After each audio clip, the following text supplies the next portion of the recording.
Can you see me? Well, it's an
that's an unusual place in all senses of the word. So usually I start with welcoming words. Welcome to the Foreign Ministry of the Foreign Ministry of the Russian Federation. But we are now visiting you, and we are meeting our guests from other countries. We are now in the city of Makhachkala, the heart of Dagestan, in the southern point of our country. We have guests from different countries, journalists that they have accreditation in Russia, and it's part of their press tour at the invitation of the leadership of Dagestan. It's a very hospitable land. So I'm now referring to Dagestan as a thirdist. Can I welcome everyone? Yes, okay, thank you. So if I am authorized to do so, let me welcome everyone to the Republic of Dagestan, foreign journalists. But now, let me repeat this: we have also been invited by the Dagestani side. This is a very unique place. We're now talking a lot about the dialogue of civilizations, about multiculturalism, as it has been referred to at international organizations. We are also talking about the preservation of traditions. We're talking about the state of the civilization at present. To my mind, Dagestan is exactly the place where, for centuries, many nationalities have coexisted, have been put to test, failures and successes, and this is a diversity of peoples. There is a great number of them. Yesterday I talked to this fantastic people uniting different ethnicities, ethnic groups and faiths. We came to a conclusion that this crossroads of culture is not something you would say referring to Dagestan. Crossroad is something you use to cross a country, but the cultures of this land harmoniously coexist here, and they demonstrate an amazing synergy of these cultures. Therefore, I invite everyone to visit the Republic. There are a lot of sites to visit, a lot of attractions. There's a lot of things to learn about, to relax. It's a fantastic place. So thank you very much one more time for this opportunity. History, culture, and especially the hospitality of the residents of Makhachkala make this city a symbol of unity of multinational Dagestan. By the way, it's one of the brightest facets of the Caucasus. Everyone who is interested in the Caucasus should visit the Republic because it's one of its main attractions. The past harmoniously coexists with the future, and it represents the historic memory that is being preserved carefully by everyone. You can see it everywhere, in every rock, in architecture, in Dagestan's nature. Therefore, I think there are foreign friends or foreign journalists being on the tour from May 26th to 29th will have a lot to see. That's industrial potential, social, economic, cultural, historic parts of the Republic, and they can get first-hand replies to their questions about the Republic. We welcome the journalists from Azerbaijan, Belarus, Venezuela, Cuba, Hungary, UAE, Turkey, Iceland, Kazakhstan, Pakistan, and colleagues from regional media outlets. And traditionally, we are going to have representatives of the journalistic corps from different countries. I'd like to start with international and interregional relations. Let's talk about the statistics of Dagestan. It's one of the most unique, authentic regions of our country. It's a very promising and dynamically developing subject of the Russian Federation, where in peace and harmony, more than 30 indigenous nationalities and over 60 ethnic groups coexist with their own languages and dialects, and every people has preserved their traditions. And you can see that the Republic has been actively establishing external ties and has been successfully rechanneling their relations and is searching for new opportunities with friendly states. It's the southernmost region of Russia, and it has a very advantageous strategic location, has direct access to international shipping routes. Dagestan is a very important link in transportation and logistics infrastructure of the North-South International Transport Corridor. Currently, Dagestan is maintaining ties with over 62 states. Its priority is cooperation with CIS, EAEU countries, as well as with South and Southeast Asia. Actively developed are economic sectors like agriculture, food and processing industry, machine building. There are 7 industrial parks. Total foreign trade turnover of the Republic of Dagestan in 2024 amounted to $314.28 million US. The main exports are going to Iran, more than 22%, Afghanistan, more than 6%, Iraq. The main imports are from Iran, China, and Belarus. Of course, we support the focus of the leadership of the region and its business circles on searching new promising economic ties, on expanding cultural and humanitarian relations with foreign partners. And indeed, the representative office of the Russian Ministry of Foreign Affairs in Makhachkala is providing practical assistance to the administration of Dagestan. The whole ministry, in fact. I cannot help but mention the statistics of the cultural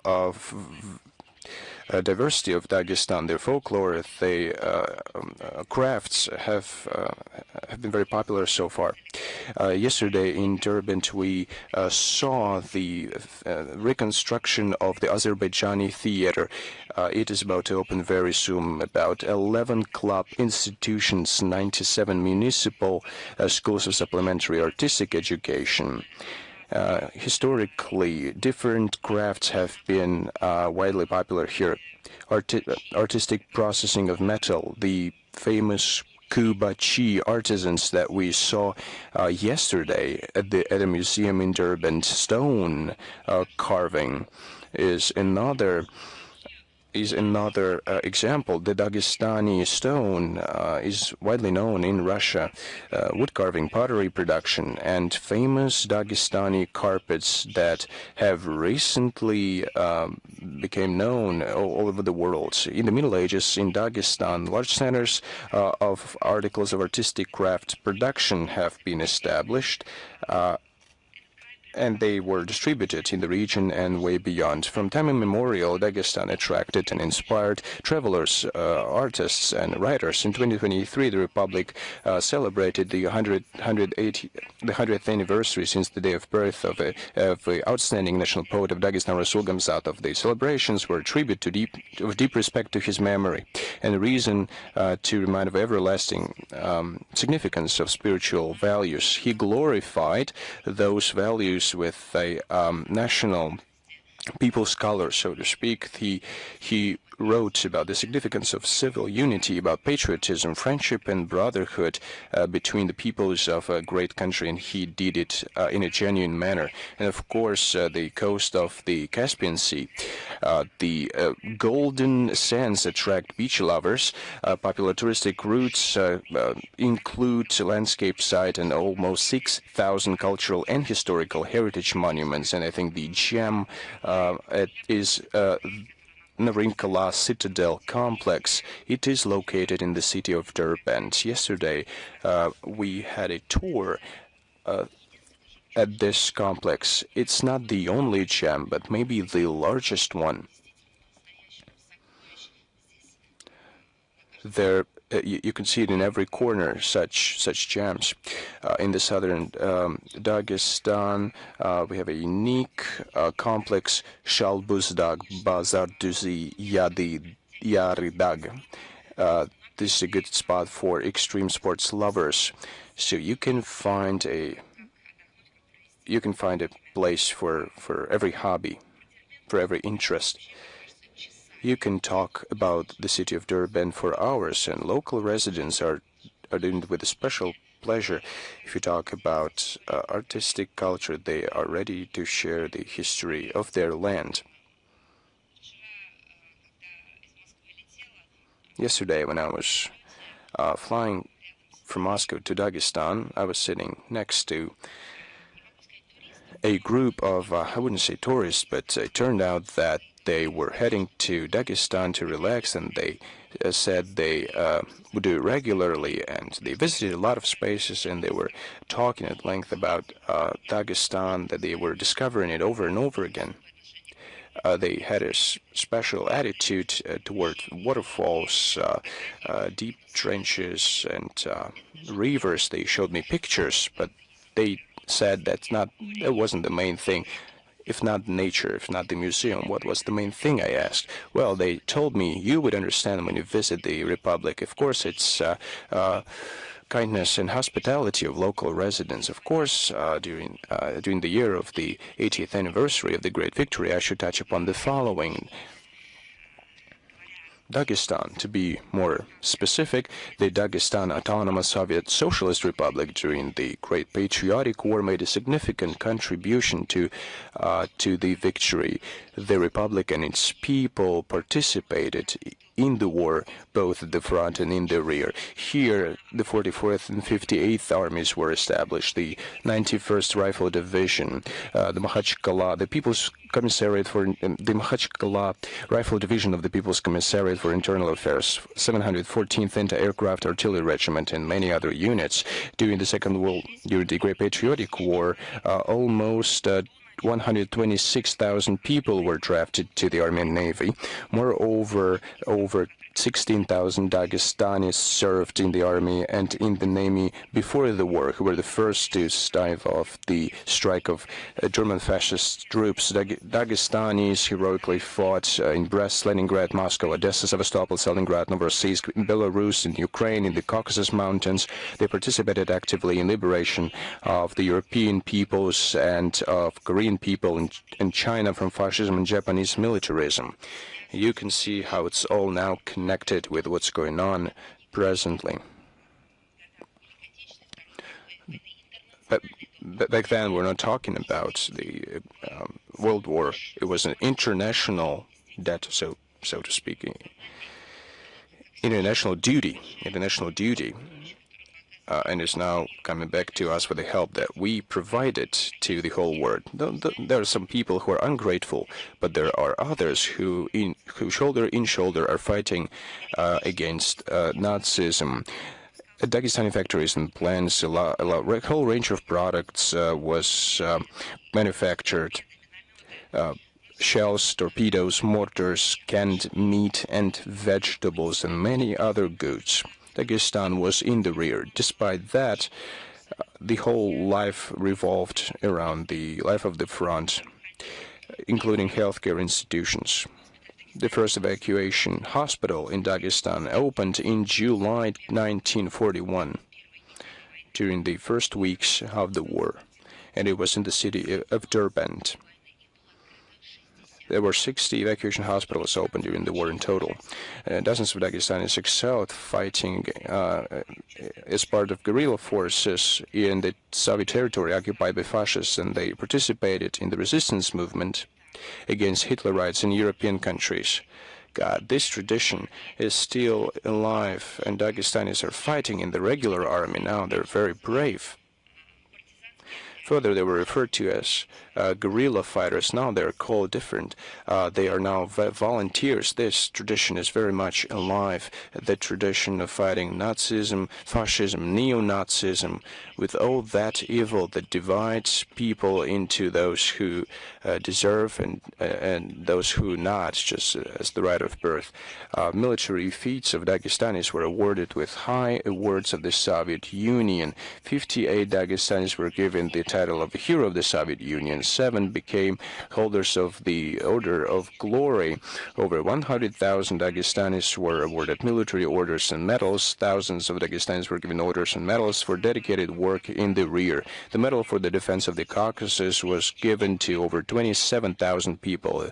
By the end of the war, about 142,000 Dagestanis were awarded the medal for valiant labor of the Great Patriotic War 1941-1945. The massive heroism, and we're now talking about our present times, is demonstrated by Dagestanis in the battlefield in the zone of the special military operation. About 1,000 representatives of the peoples of Dagestan have been awarded military orders and medals, and this number is increasing every day. We have been preparing for the briefing, and we read about 9 Dagestanis who have been awarded the title of the hero of Russia. Now there are 13 of them. It was a Dagestani, Nurmagomedov Gaji Magomedov was the first one who was awarded the title of the hero of Russia for heroism and bravery demonstrated during the special military operation. He was commanding his unit and took an unequal battle. He was injured but continued to fire at the enemy, and he was covering his subordinates when retreating. He was encircled, blew himself up with a grenade, and blew a dozen of enemies together with him. Russian President Vladimir Putin said, "When I see examples of such heroism, such as the feat of this young guy, Gaji Magomedov, who is a Lak from Dagestan, I would like to say, and I'm citing him, I am Lak, Dagestani, Chechen, Ingush, Russian, Tatar, Jew, Mordvin, and Ossetian." These are great words.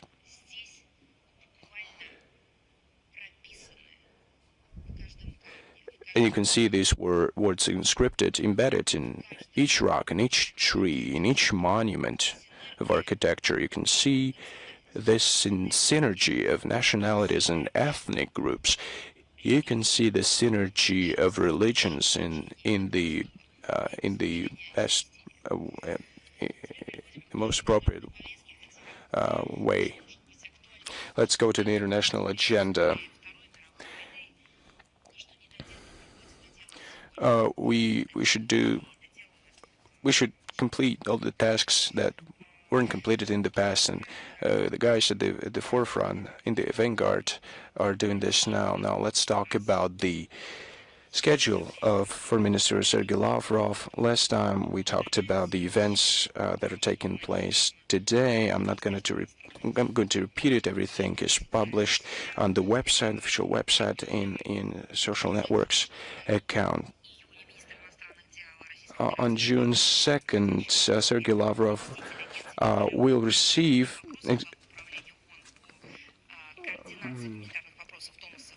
Thomas Fletcher, UN Under Secretary General for Humanitarian Affairs, head of the Office for Coordination of Humanitarian Affairs.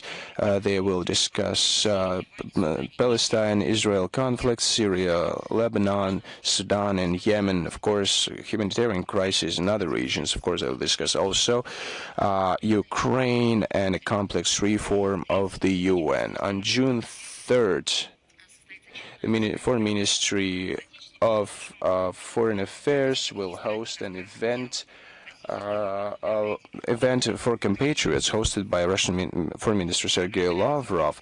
It will be attended by senators, members of the State Duma of the Federal Assembly of the Russian Federation, representatives of federal and regional bodies of executive power, heads of public organizations and foundations.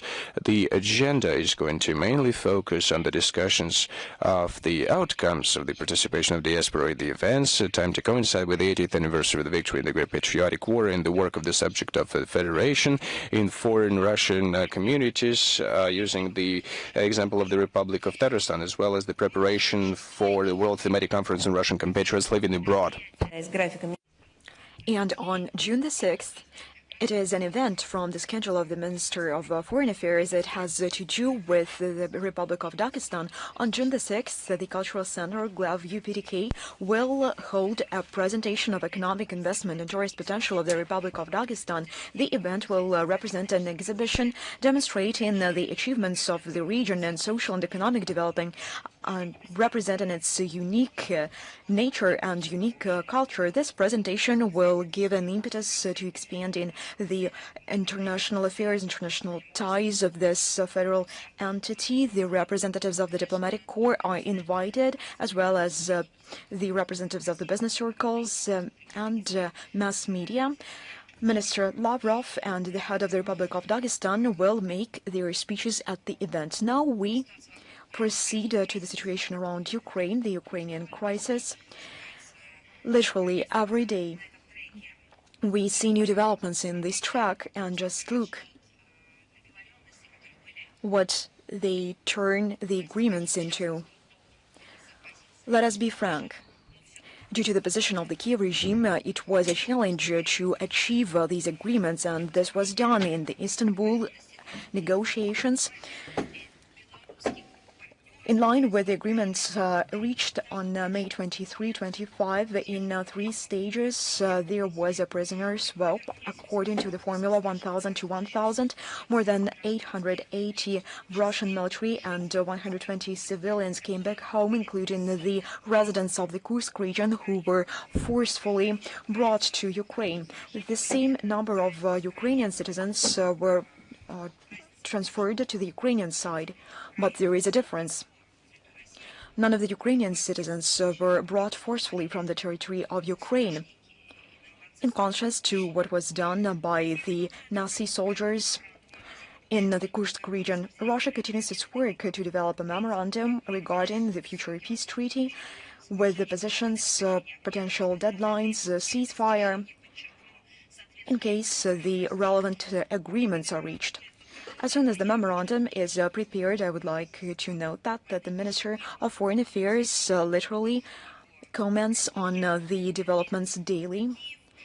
It will be referred to Kiev, and we expect that the Ukrainian side carries out the same efforts and will send us their draft projects and draft documents as soon as they receive the Russian document. Now we are hearing the destructive statements made by Zelensky.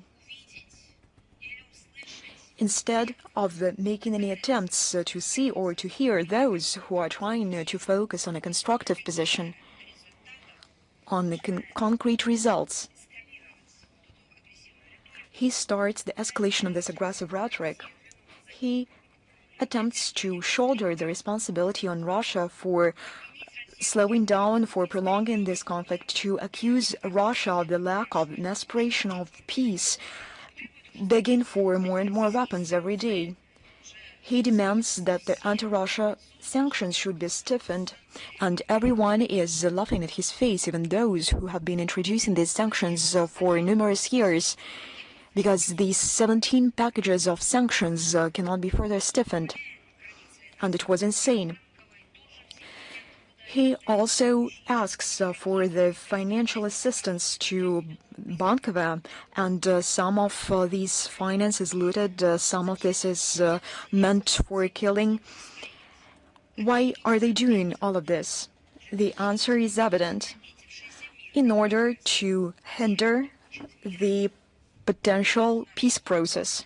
Those who are seeking peace do not nurture any plans regarding sending more arms, which would be more lethal.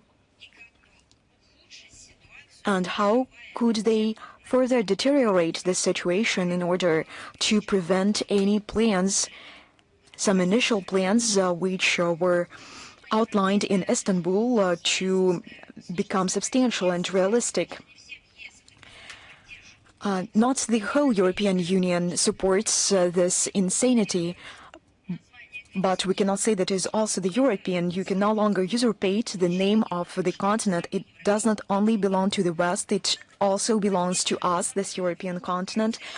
But this party of the war does not leave any attempts to further to make the situation worse. As far as you know, they have adopted the 17th package of anti-Russia sanctions against themselves. They also agreed to further provide active support to Ukraine. How do you support them?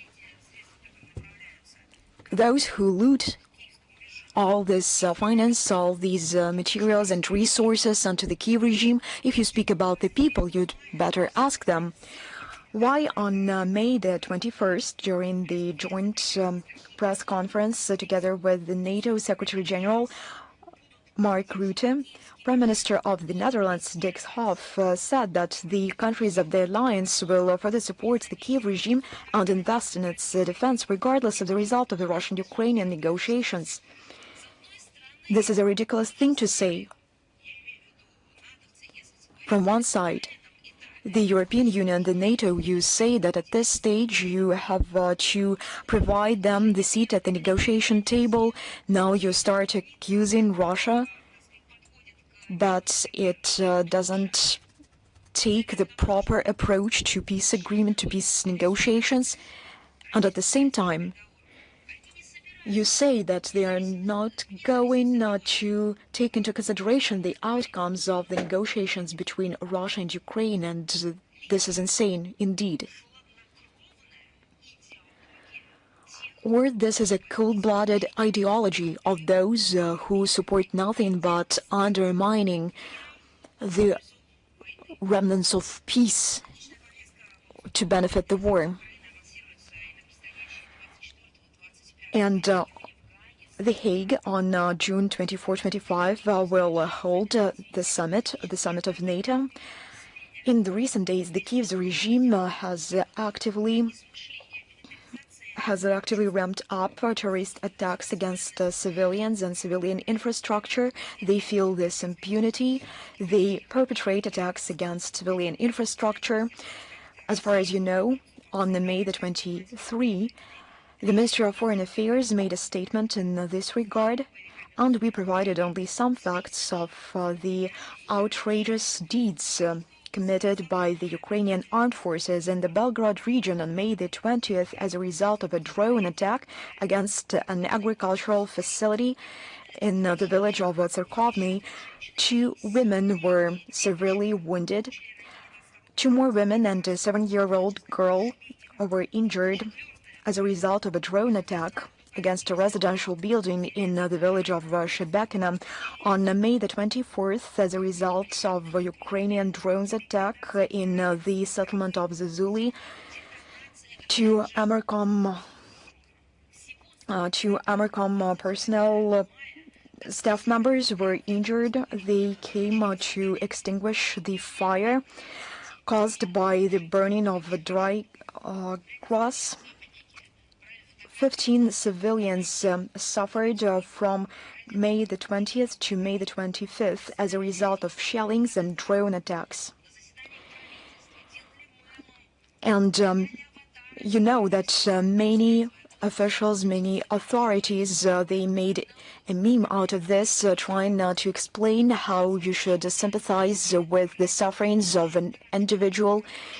They started analyzing doctrines regarding the human rights. They intimidated people. And why now they see no civilians?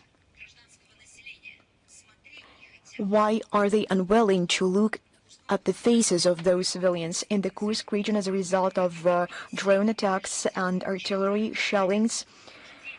A 50-year-old civilian died and 4 were injured. Bandera soldiers perpetrated an assassination attempt against the head of the Bukovsky district, Nikolai Volobuev. He managed to leave the car, which became the target for the drone attack. In March, he was already shell-shocked as a result of a drone attack against the car when he was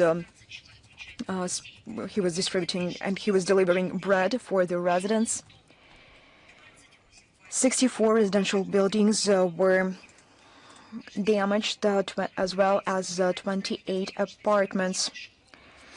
The city of Rilsk also came under attack. The building of the child sports school, 2 apartments and 2 administrative facility sites were damaged.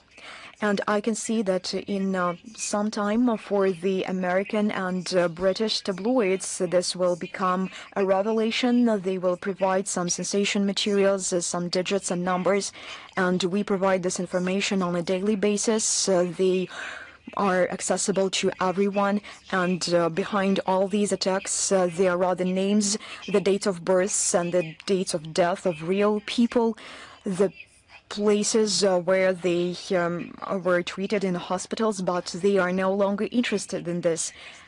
Remember what was the case with Bucha? There are no names, no last names, no dates of birth, no places of death, but the name became a meme for Western journalists. It is as if they started a hunt against civilians. On May the 22nd, as a result of drone attacks against the settlements and villages close to the border, a civilian died and 2 people were injured. On May the 23rd, 2 people died and 1 was injured. When I spoke about damage in residential buildings and the children's sports school, 5 people were injured and became the victims of these attacks. As a result of targeted strikes against the region of Kherson, 1 person died and not less than 10 were injured, including a 17-year-old girl. According to the investigative committee of the Russian Federation, during the special military operation, more than 43 Russian regions became the target of Ukrainian armed forces attacks. They understand that they are suffering losses, and very tangible ones, at the battlefield. That is why they are targeting civilians thus fully transforming themselves into terrorist extremists. The Kiev regime, using terrorist methods, is trying to create the so-called illusion of their capacity to hold negotiations when they have no position of strength, but in reality, they demonstrate their incapacity to do anything, and at the same time, their pathetic essence and their pathetic nature. Russian courts are still announcing sentences for Ukrainian neo-Nazis and mercenaries for their military crimes. The mercenaries from Georgia, United States, and Australia received 14 years of imprisonment. The militants of Ukrainian armed forces, Vitaly Lutsenko, Sergei Chumasov, Yaroslav Zubritsky, Alexei Bolshakov, Arsen Stegar, Mikhail Shkoda, and Andrei Dolgy were sentenced to imprisonment from 15 to 18 years. Since the year of 2014, the Investigative Committee of Russia launched more than 7,000 criminal proceedings against 1.5 thousand of Ukrainian soldiers and mercenaries. These crimes were perpetrated against 132,000 people, 24,000 of them are children. These sentences are announced both in presence and in absence. More than 24,000 of children died or suffered. Where are the specialized agencies? Where are special ambassadors of different intergovernmental or non-governmental structures? Where are they? They were running around the world with one photo of a Syrian boy who was alive, as they learned in the end, and now we're speaking about 24,000 of children. The investigative authorities of the Russian Federation will further collect evidence to bring to a responsibility of Ukrainian neo-Nazis. On May the 22nd, the Minister of so-called Finance of Ukraine, Sergei Marchenko, offered the European Union to fund the Ukrainian armed forces with the simultaneous integration into the defense system of the European Union. From the point of view of the Kiev regime, it will cost nothing. It will cost nothing. How do they count this? How do they calculate this sum? And in return, the European Union, according to the statements of Bankova, will receive the strongest army in the world. They suggest that the expenses should be distributed between the member states of the coalition of the willing. Marchenko, as if nothing had happened, stated that this decision has a number of strategic advantages for Ukraine, including keeping the strategic stability in the year of 2026. It refers to the idea of Zelensky he's obsessed with to promote the funding and to provide for the Bandera regime. This all is happening against the backdrop of the dominating large-scale corruption on Bankova and among the authorities. Now they want to get into the European Union funds in order to decide what they should take and in what amount. The avaricious embezzlers from Bankova continue to generate different methods of prolonging their this state of affairs at the expense of the European Union. It is very dubious that Ukrainian neo-Nazis can be a contribution to the defense of the European Union. Did they manage to help the Western Union, the European Union? Did they anyhow demonstrate their creative potential? Did they push the Western Europe from the point of the economic crisis? It is not a rhetoric question. It has a practical dimension. The essence of the Kiev regime was revelated by the following fact. They mocked the killing in Madrid. It took place on May the 21st.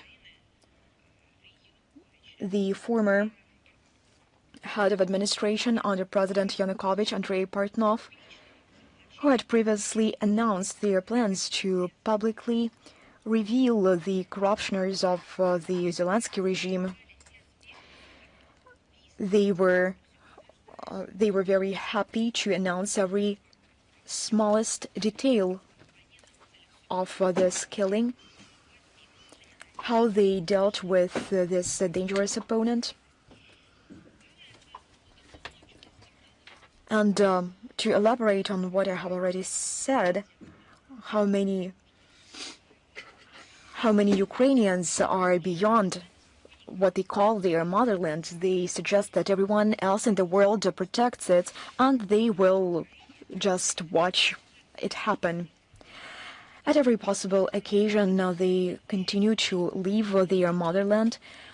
According to the Ministry of Economy of Ukraine, since the beginning of 2025, not 2022, in the matter of these several months, more than 100,000 people left Ukraine.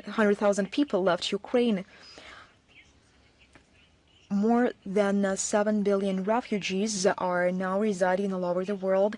They gained this status in some places of the world, but it is difficult to describe them as refugees. But you should not doubt that the real digits, the real numbers of migration from Ukraine are considerably higher. Every fourth child in Ukraine is willing to go abroad. They all are frightened by the prospect to become the cannon fodder. And they did not make this up. This all is based on what they are being told.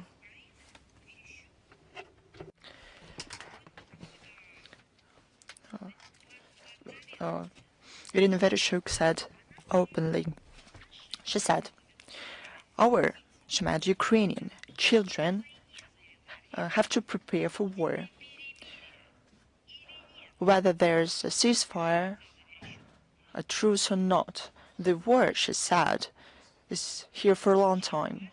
This is very important to hear to all those in the West who says yet again that it is Russia that sees the ceasefire in the wrong way.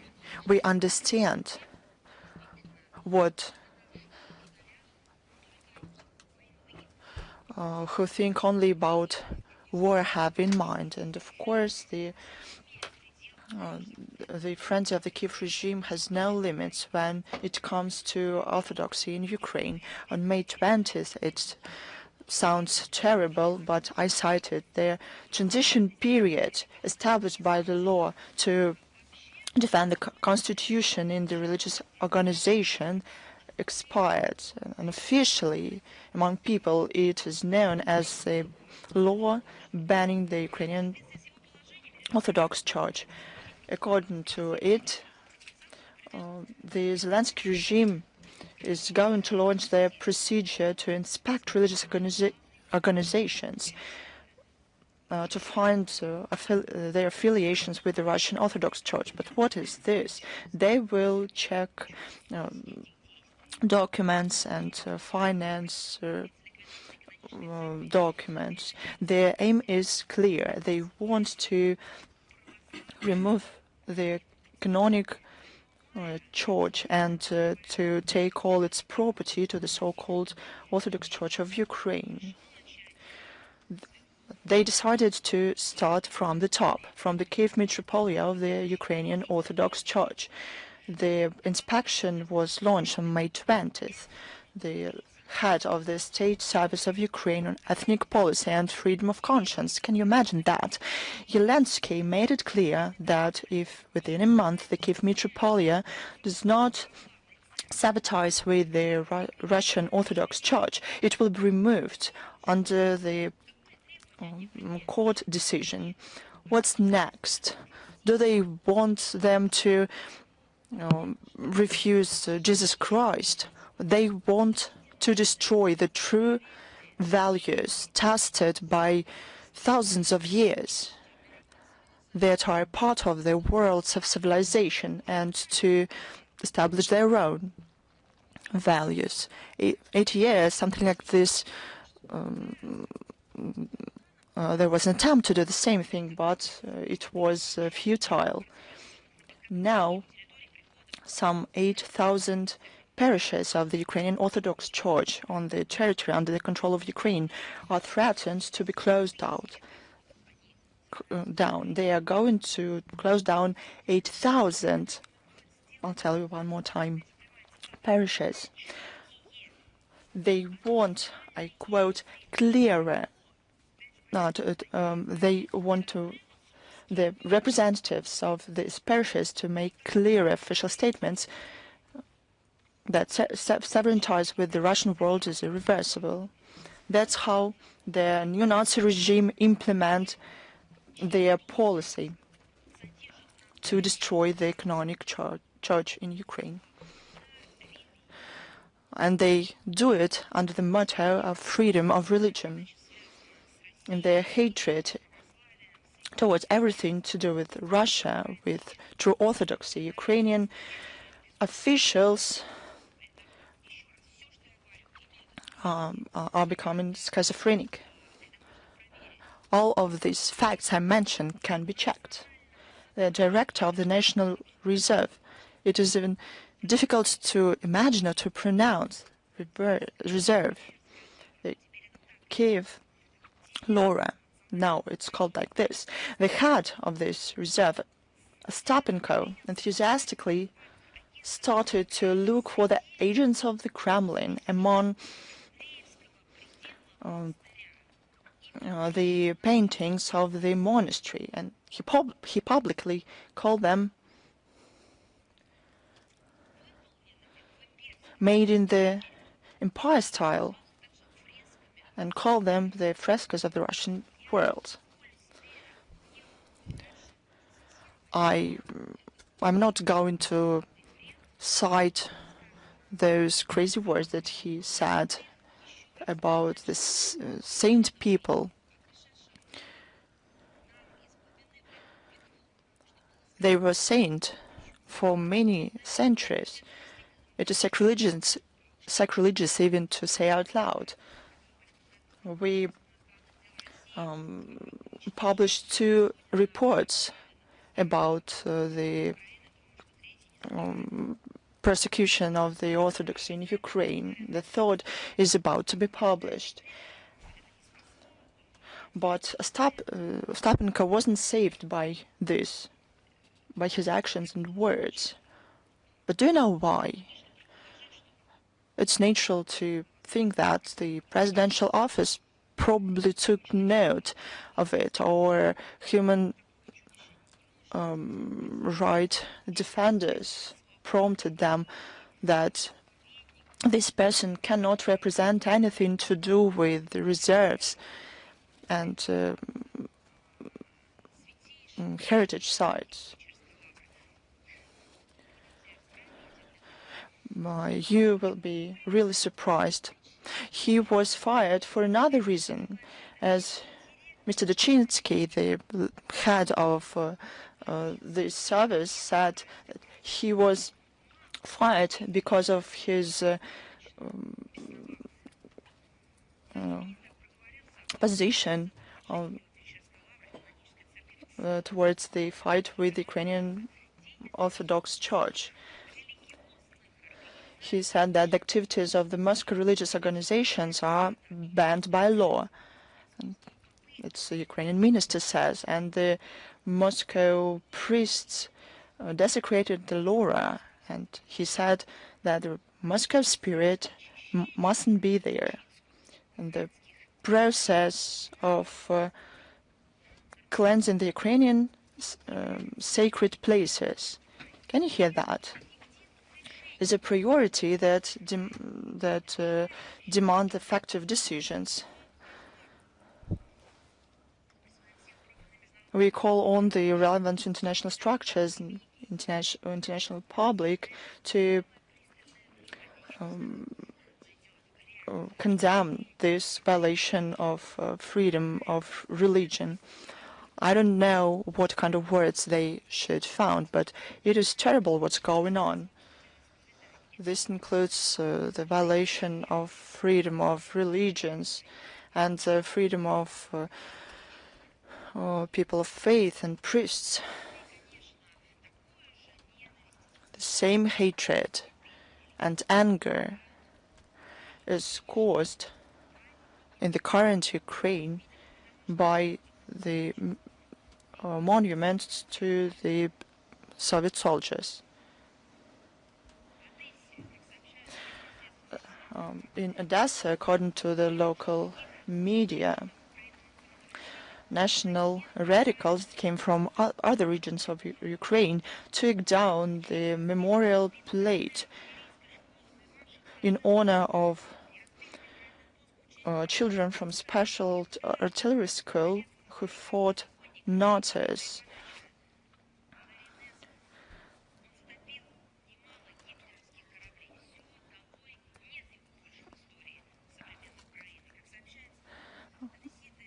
According to the information available, the residents of Odessa were very negative about the activization of these neo-Banderovich provocators, and they established teams to protect monuments, that they have a lot to do with history of the city.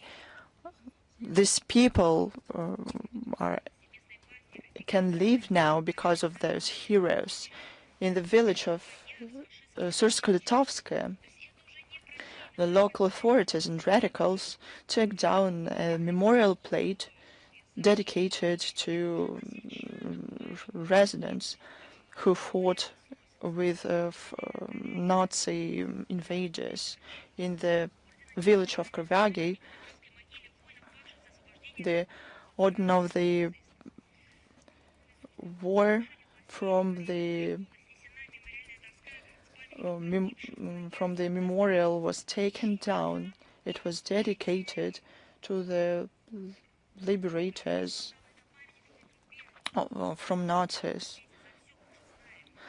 They even came to the memorial to Peter I in Poltava.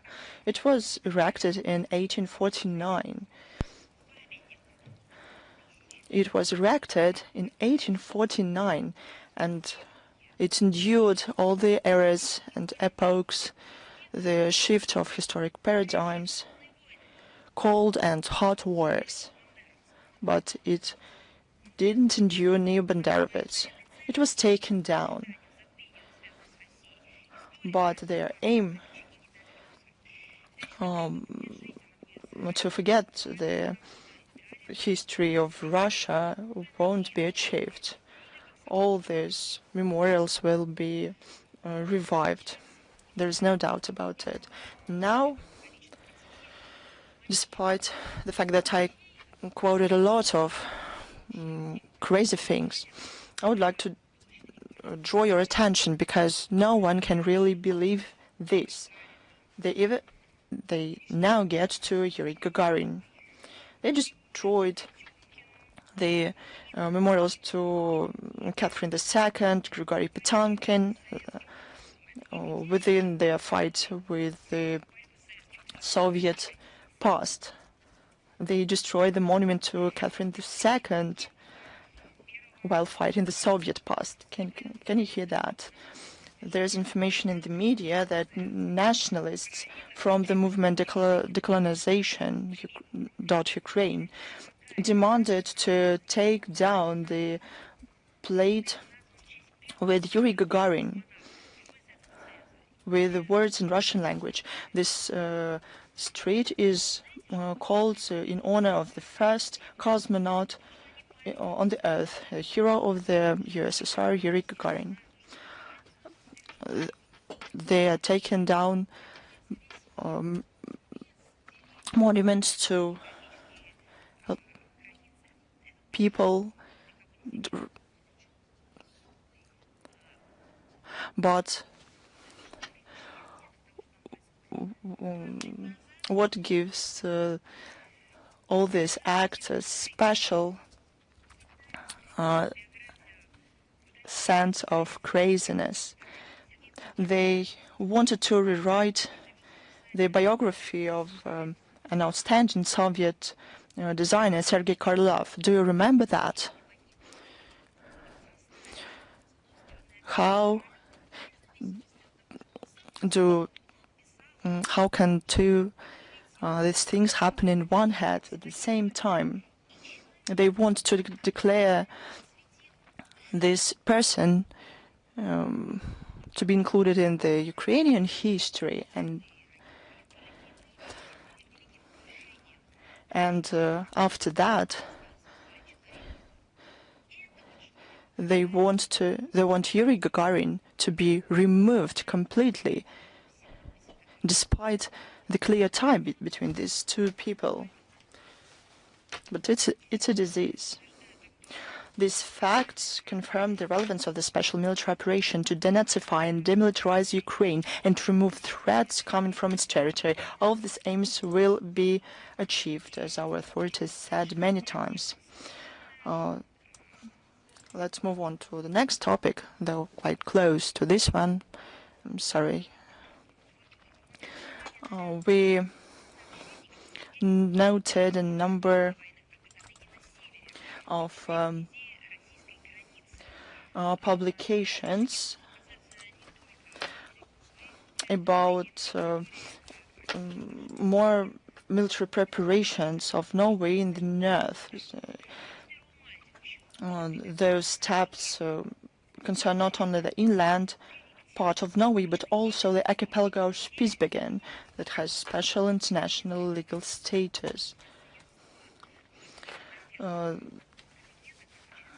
May 21st, Prime Minister of Norway said that there is some correction of the military activities.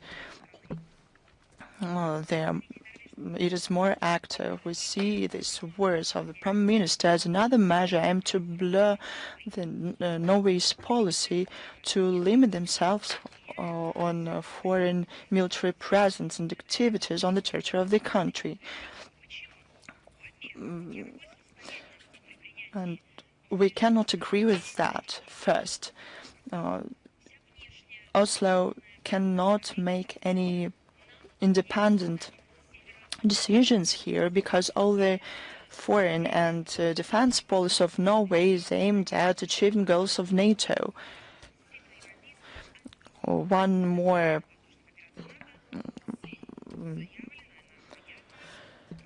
example of this is the establishment in the city of Bodø, a united center of NATO air operations. Second, any steps of the Norwegian leadership, especially facilitating escalation tensions in pre-border regions, without any doubt, will be taken into account in our military and political planning and will have negative consequences for Russia-Norway relations. We have to say that Norway is aimed to involve the Spitsbergen archipelago in the military and political planning of NATO. On May 12th through 14th, the archipelago saw the numerous delegation of the Parliamentary Assembly of NATO, about 40 representatives from 20 countries of the alliance. On May 20th, the Norway reconnaissance plane Boeing P-8A Poseidon drilled approaching the airport of Longyearbyen,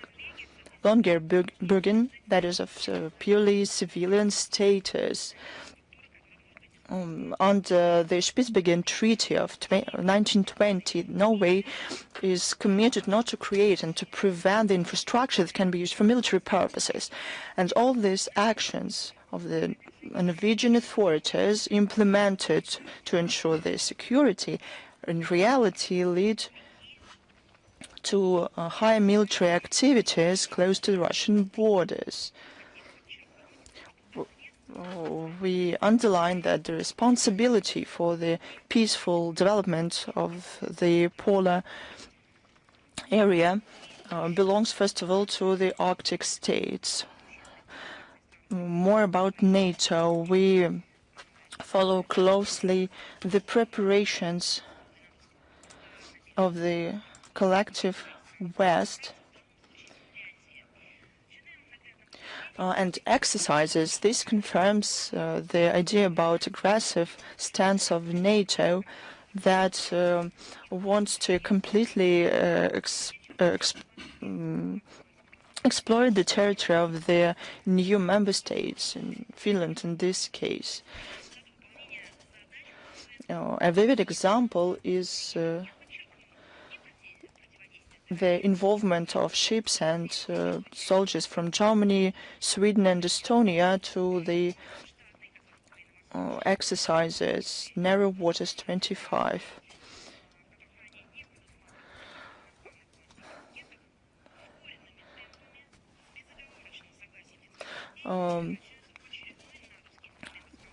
Now the Finnish authorities agree to further escalation on the Russian borders.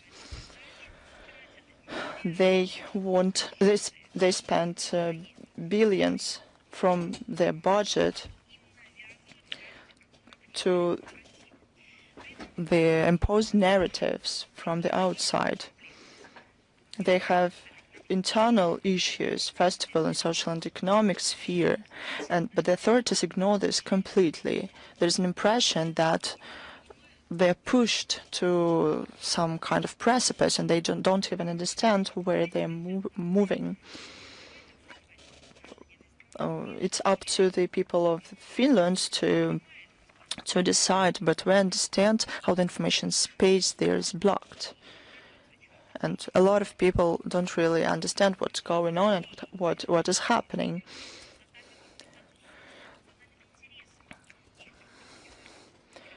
The collective West prompt them to total confrontation with Russia that contradict their root interests.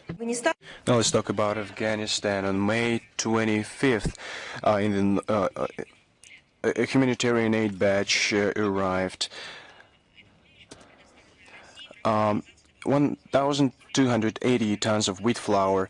It was provided by Russia as an additional contribution to the World Food Programme Foundation. This flour will be distributed among the residents in need of Afghanistan. The work to give humanitarian assistance to the friendly Afghan people will be continued. We have also noted two new statistics on criminals committed by Westerners in Afghanistan. The author of the publication is Deputy Head of the Asian Branch for Human Rights Watch, Patricia Gossman. She cites statistics of investigation of extrajudicial killings of civilian Afghans committed by foreign servicemen. Governments of Western countries, despite the public pressure, protract judicial investigation of crimes committed during the occupation of Afghanistan, not to mention compensation for the families of victims. In particular, out of 19 Australian servicemen implicated in the case of killings, including the ones of civilian residents, only one was prosecuted. As far as Great Britain goes,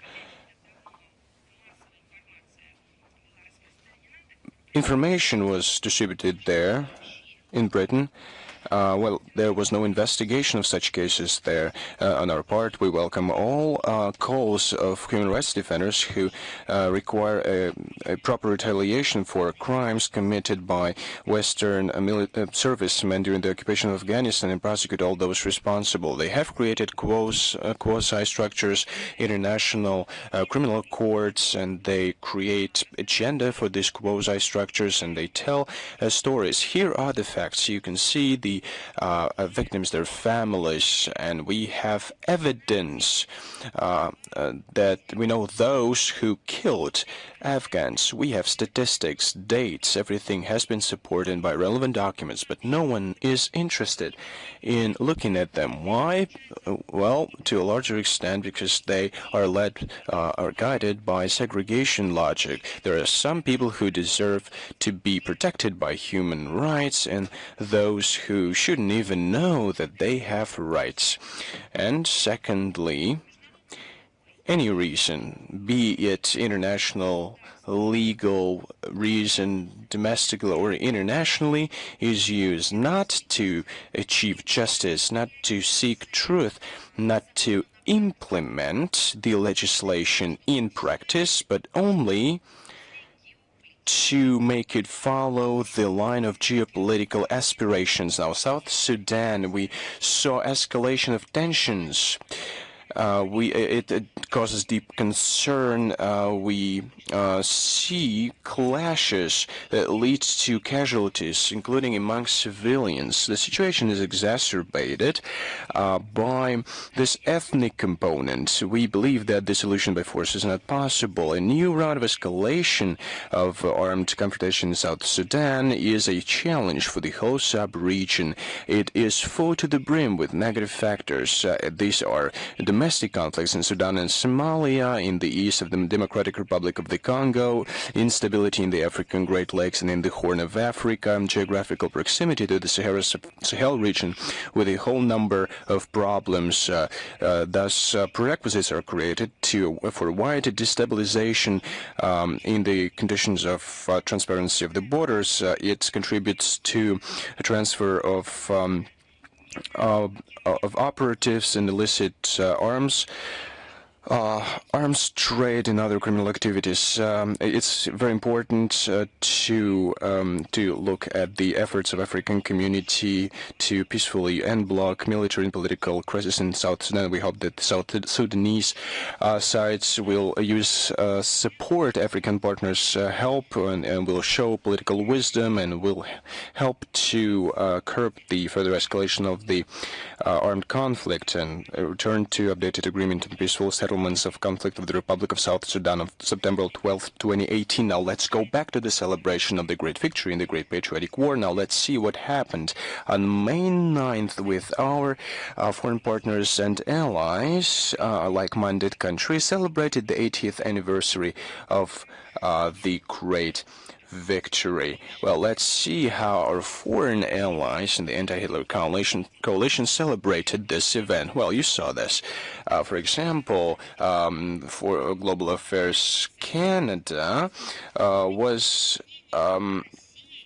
not really happy to celebrate this event and propose its own version of the Victory Day. Well, excuse me, how is that possible? How can they have their own version of the Victory Day? Well, they celebrated the Victory Day. They had proper legislation. We receive foreign guests who, in line with the historical truth, reaffirm their approaches towards what is a objective truth. What kind of a no version of the victory can they have? They deliberately distort the memory of the victory of the war. It demonstrates their deep ignorance and their evil intentions. They discredit the Canadian side, first and foremost, who is guided by momentous notions, and they're following the Russophobic line against themselves. So, of course, it especially outrageous because official Ottawa is allowing itself slanderous allegations. At the same time, at the National Parliament, they give a standing ovation to the Nazi collaborationist of the 14th Waffen Grenadier Division of the SS 1st Galician, Yaroslav Gunko. Annually, Canada votes against the resolution of the General Assembly on the combating the glorification of Nazism. The same Canada is telling us that we are not celebrating the 9th of May properly. Well, let me tell you that Canada does not declassify Library and Archives Canada's lists of Nazi criminals and their henchmen who found safe haven in Canada. Well, they should look at themselves and maybe they'll have an answer to their questions. And of course, another contribution was made by Canadian ambassador to Moscow, Sarah Taylor. She wasn't satisfied with those offensive Russophobic commentaries after the flower-laying ceremony at the Motherland Monument at the Piskorevsky Memorial Cemetery in St. Petersburg. In social networks, we heard an appeal coming from her, and I am quoting her. Well, excuse me, but I should do it, but one has to understand what they're infected with. So she said, and I'm quoting it, the Canadian ambassador, the Russians usurped the right to the victory.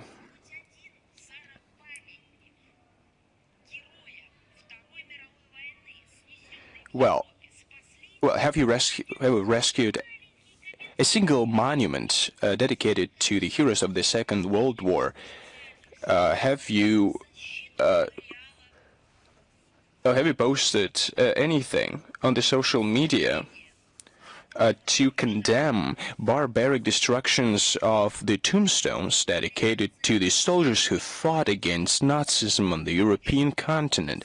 Have you done or said anything? When monuments were destroyed, memorials, burial sites, including in Ukraine, which you are a patron of, well, not a single time. That's why you have no right to utter such things. We are preserving the historical truth.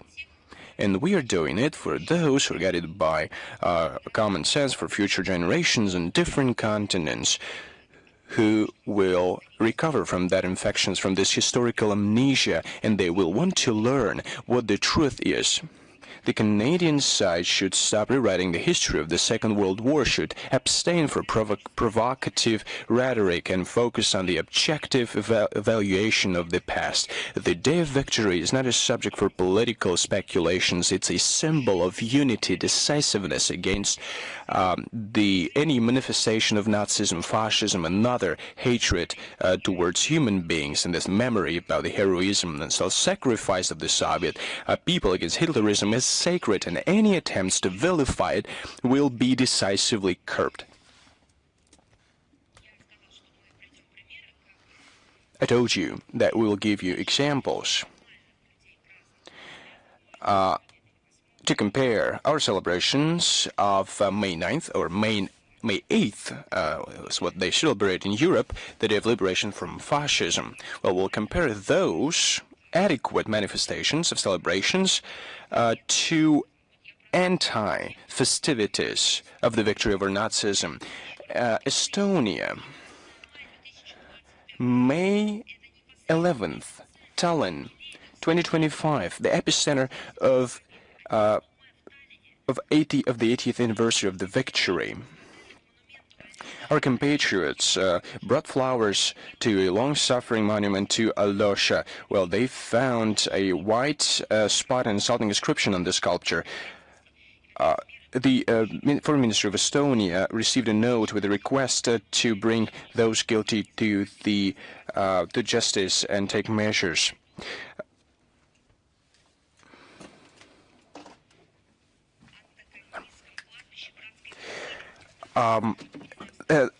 Overnight into May 9th in Vilnius, unidentified persons poured red paint on the sculpture of soldiers and the tombstone on the Antakalny cemetery. On the eve of the Day of Victory, vandals desecrated the mass grave in the city of Uten.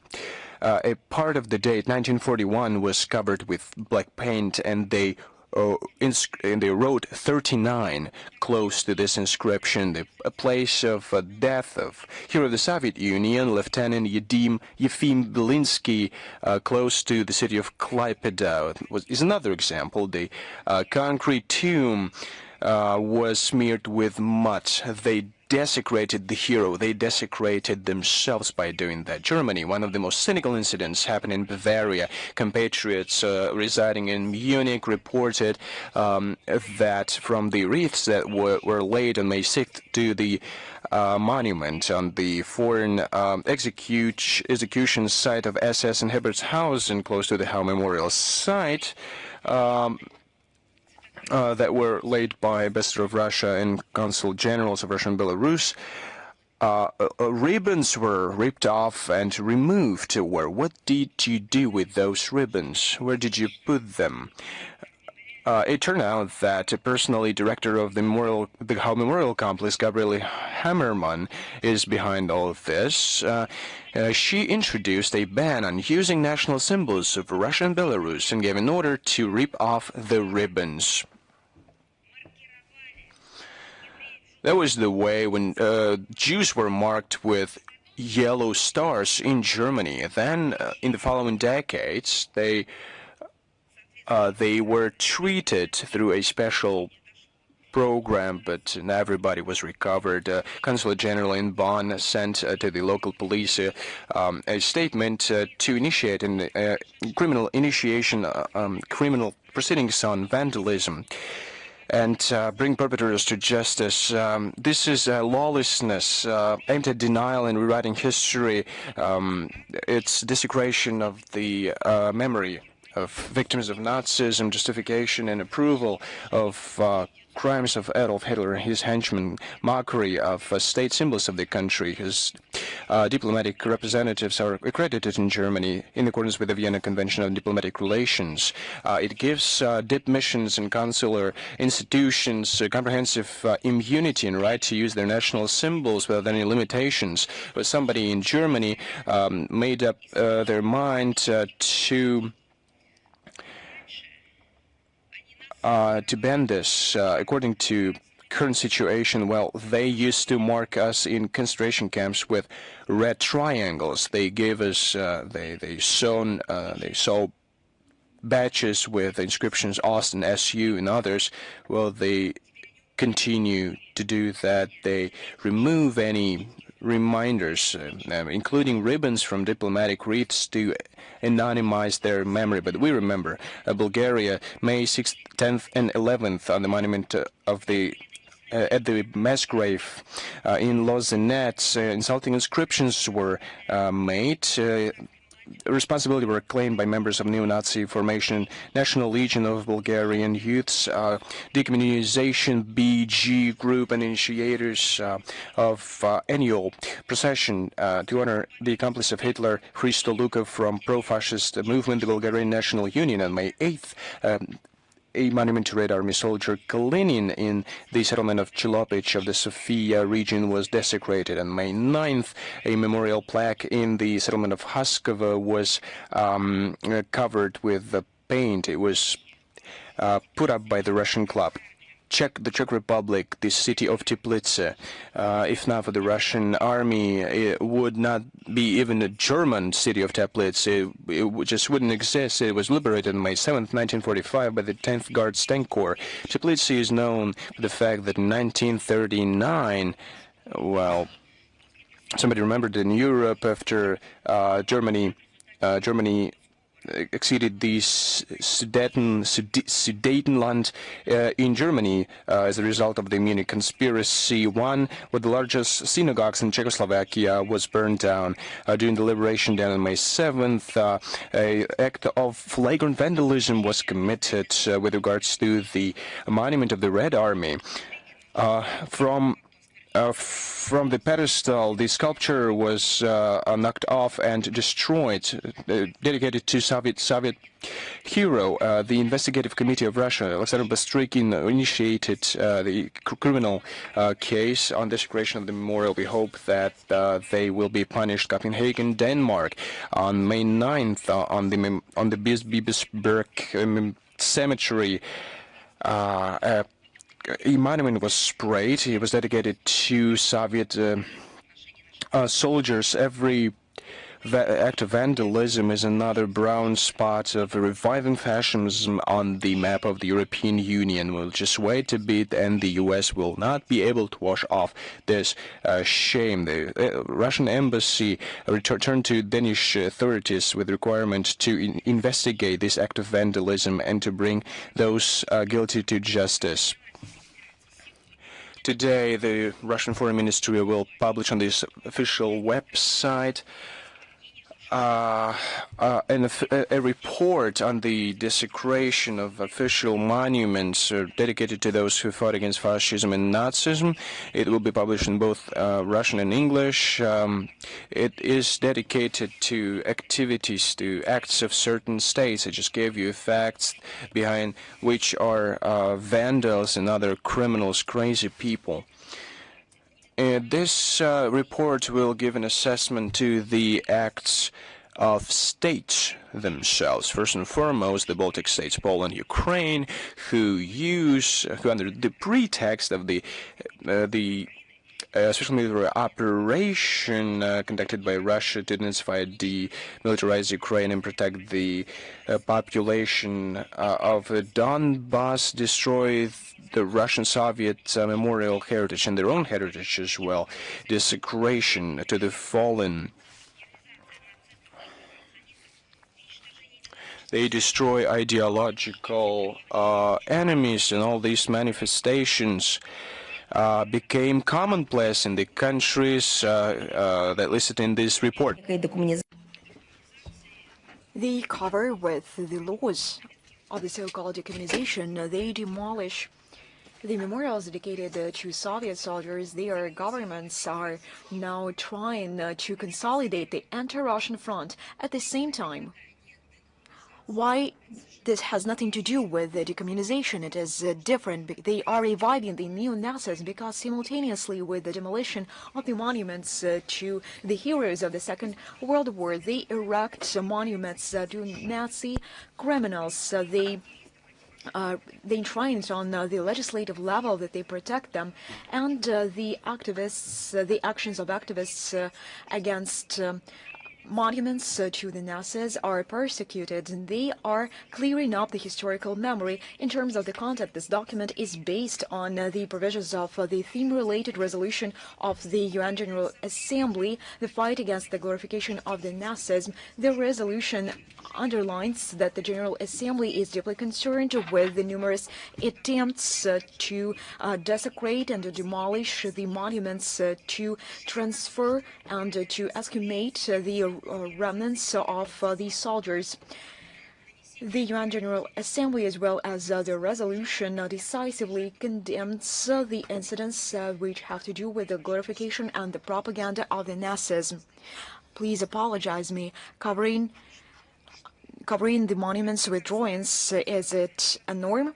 Russia, as the country which suffered numerous losses in the Second World War and the Great Patriotic War, will never let anyone to forget the lessons of the past. Our country, together with our allies and together with the like-minded states, will continue its targeted activities in order to prevent the distortion of historical truth, including the liberation of the Central and Eastern Europe from Nazism. We are not going to publish only this report. We will also support the activities of the civil society simultaneously with the public structures, they themselves on their own, based on their moral values, perhaps based on their family history, or just the perception that one must fight for the good.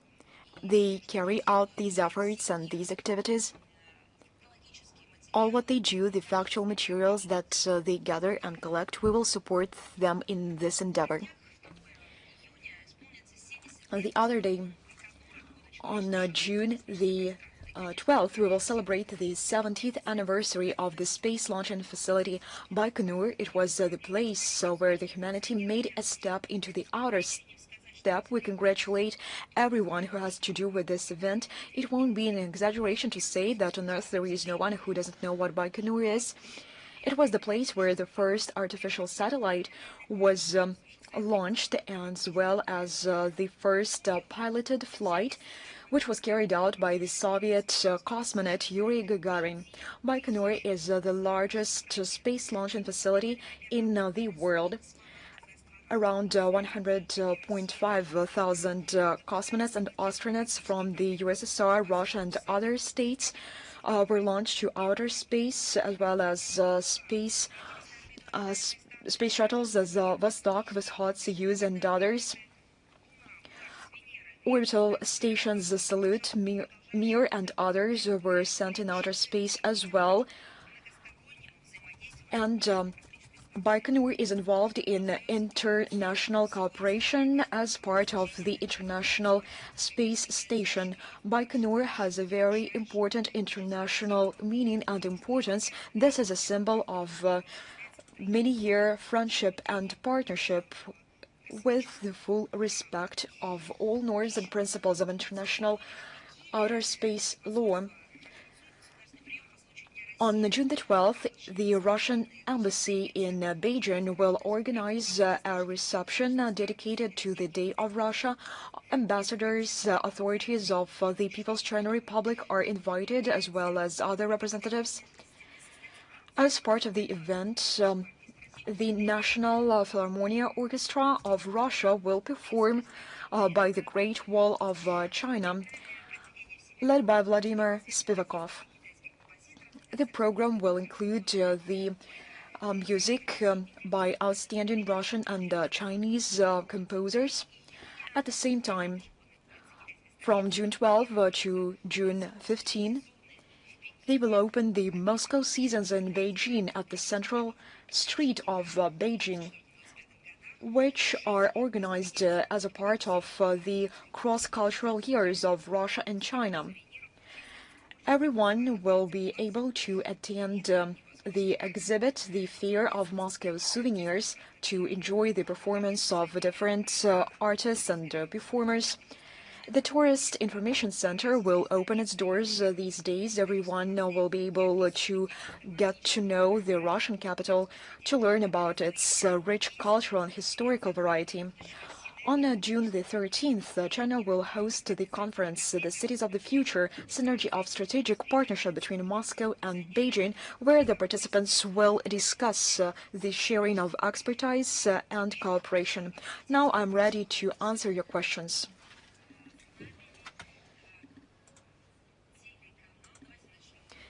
Let us start with the hosts. RGVK Dagestan, are you with us?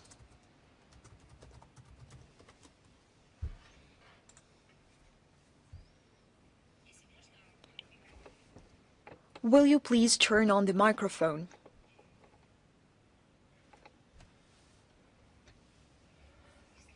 I cannot hear you.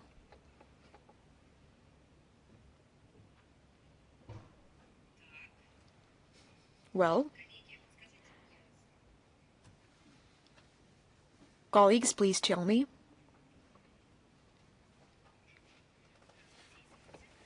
Good afternoon. I apologize. Please speak up, if you will. Dagestan is a region with a strong cultural code and ties with the Islamic world. Do you have plans to more actively use the potential of these regions in Russian foreign policy, especially in the East? I have already mentioned this in my introductory remarks. Of course, yes. And it will be a pleasure for me to reiterate that Dagestan is a unique region of Russia, and this is the embodiment of the century-long synthesis of cultures, where the Islamic tradition coexists with other religions. It is harmonically intertwined with the Russian state values, and this example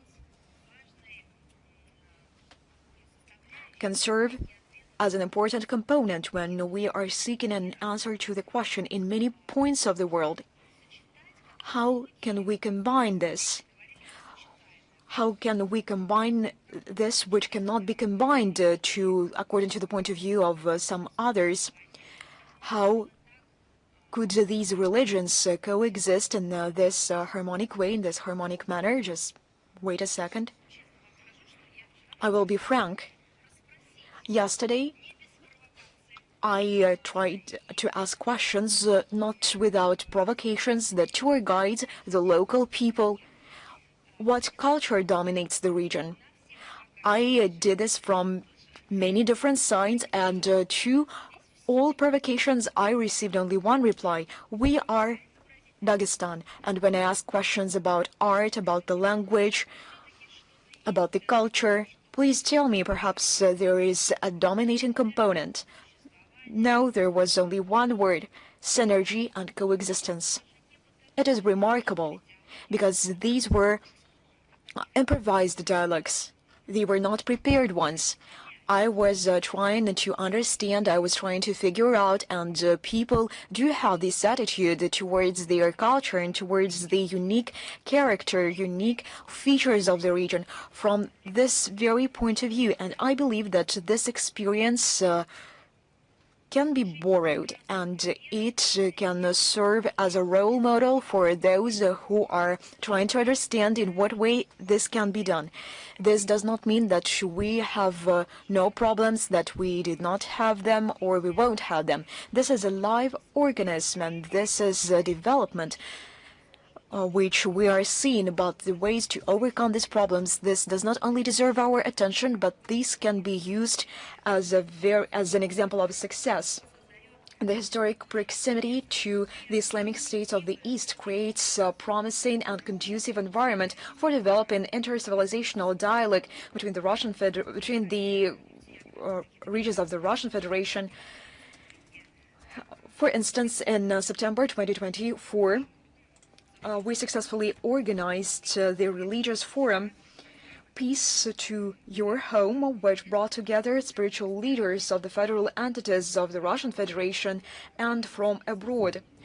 This is the answer to your question from the civilizational point of view, and speaking about the foreign relations in general, I have just mentioned the presentation of the Republic of Dagestan on the platform of the Ministry of Foreign Affairs Glav UPDK, which is a subordinate structure to the Foreign Ministry. This won't be a presentation for the people of Moscow, but for the diplomatic corps. They will see for themselves the rich potential of the Republic of Dagestan. The great number of forums are organized in the Republic of Dagestan in full.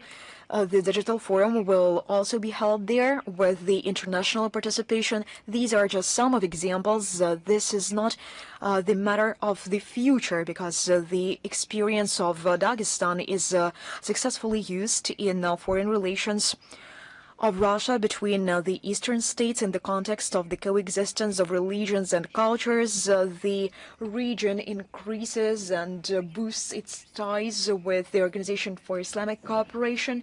Dagestani universities provide education for students from Syria, Yemen, Sudan. They come back home not only with their graduation certificates, but with the understanding what the advantages of this interconfession dialogue is like. This is only a brief review. Do you have any other questions? This is it. Thank you very much. We are moving forward. Now we will ask a question from the video conference Международная жизнь. Are you with us? Madam Zakharova, you mentioned the sanction pressure. It seems like that our counterparts won't be satisfied soon. They decided to introduce another package of anti-Russia sanctions and to isolate Russia. What would you say about this? It is not an aggressive Russophobia. It is an insane, a complete mad Baltic states phobes, because they introduce additional sanctions against Russia, and this damages their own interests. They do not simply hate Russia, it means that they hate their own states. Their own states are natural historic neighbors of Russia, and they have always been. They have always been now promising natural partners of Russia. Perhaps not for Russia, but they are such partners for us, and they cut them away from the resource base, from the markets, from humanitarian scientific cooperation. They cut them off from all of this.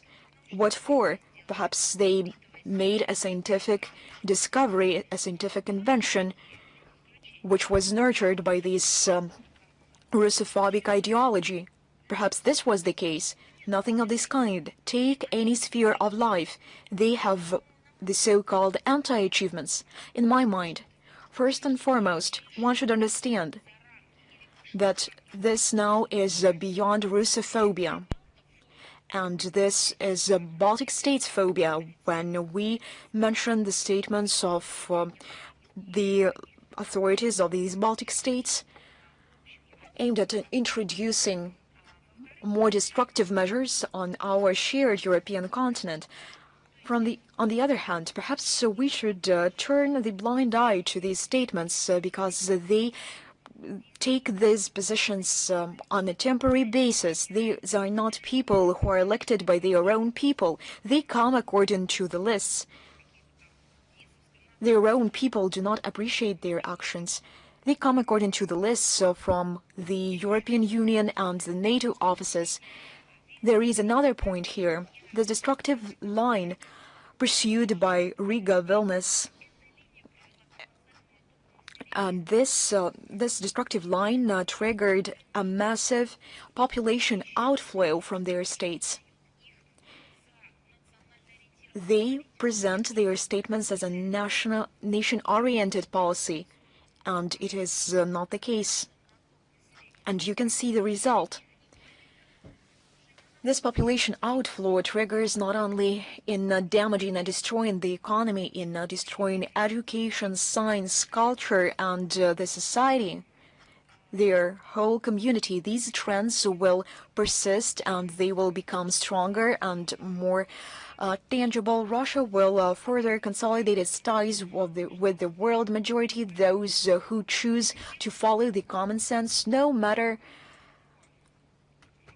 how badly they want to achieve their targets and how rampant these Russophobic trends become. We follow our own path. We seek peaceful coexistence. We respect the international law, and we want international cooperation, peace, and friendship. Do you have any other questions? Yes, I have one more. If I may, please do. On May the 19th, the Minister of Foreign Affairs of Moldova, Proxy, when speaking about the situation in Ukraine, stated that Russia understands only the language of strength, the language of force, and does not seek peace. What would you say of this? Perhaps Proxy meant his own language. It is difficult for me to comment on this. But I warned everyone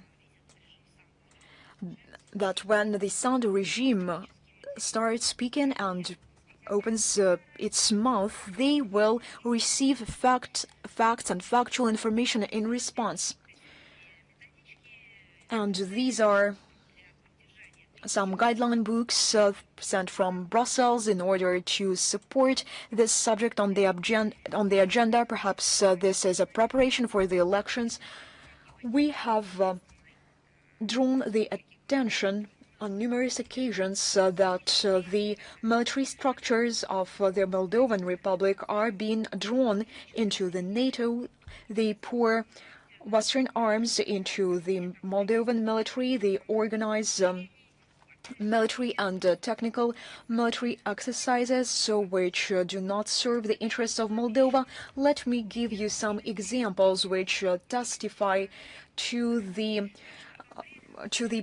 policy of militarization. On April the 24th, Brussels announced the new package of military assistance to Chisinau in order to strengthen and consolidate its air defense capability. The National Army of Moldova received another package of military equipment and gear, including mine clearance equipment, special transport drones, bulletproof jackets, and others.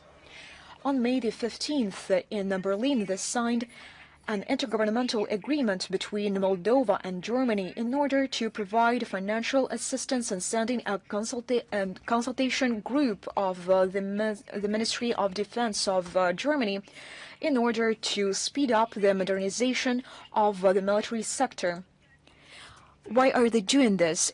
In order to make Moldova sink. On May the 20th, the European Union Council adopted the solution to extend the mandate of the partnership mission of the European Union to Moldova for 2 more years up to May 31st, 2027, in order to provide the security of Moldova. What is the Moldovan security like? What is the foundation of this? It is education, employment, of course, good neighborly relations with their neighbors. Of course, we understand that they are neighbors with the Kiev regime, but this is not the target and the goal of all this assistance, and who is going to pay for all of this. No one speaks about this, but we will.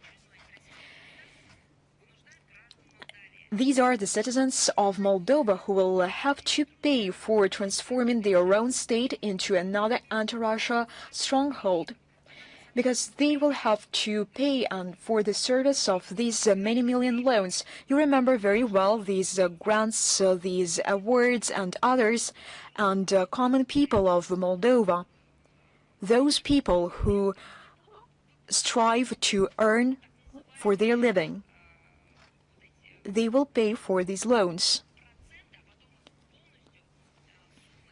And they will pay these sums of the assistance aimed at militarization. This has nothing to do with security in this context, and fortunately Moldovan people understand this quite well. Our contacts with them, I met with some of them during the Russian St. Petersburg Legal Forum. They want to get rid of this logic which has to do with militarization, transforming themselves into the so-called stronghold to serve no understandable reason. And they understand that their security is possible only through mutual respect and mutually beneficial cooperation, including with Russia. And they understand this from theory, not from theory, but from practice. They remember their history, and they separate between the true and the false. And once again, as soon as Mr. Popshoy promoted this initiative and started speaking about the use of force against the Russian Federation, he used the cliches made up by the West regarding the strategic defeat of Russia. And perhaps he doesn't remember that any attempts of the use of force against Russia ended up with a complete failure for the West. They do not know how to recover from the economic crisis. They are running around the world with their delegations to recover their own economy, but there is nothing to recover with such aggressive thoughts in their mind.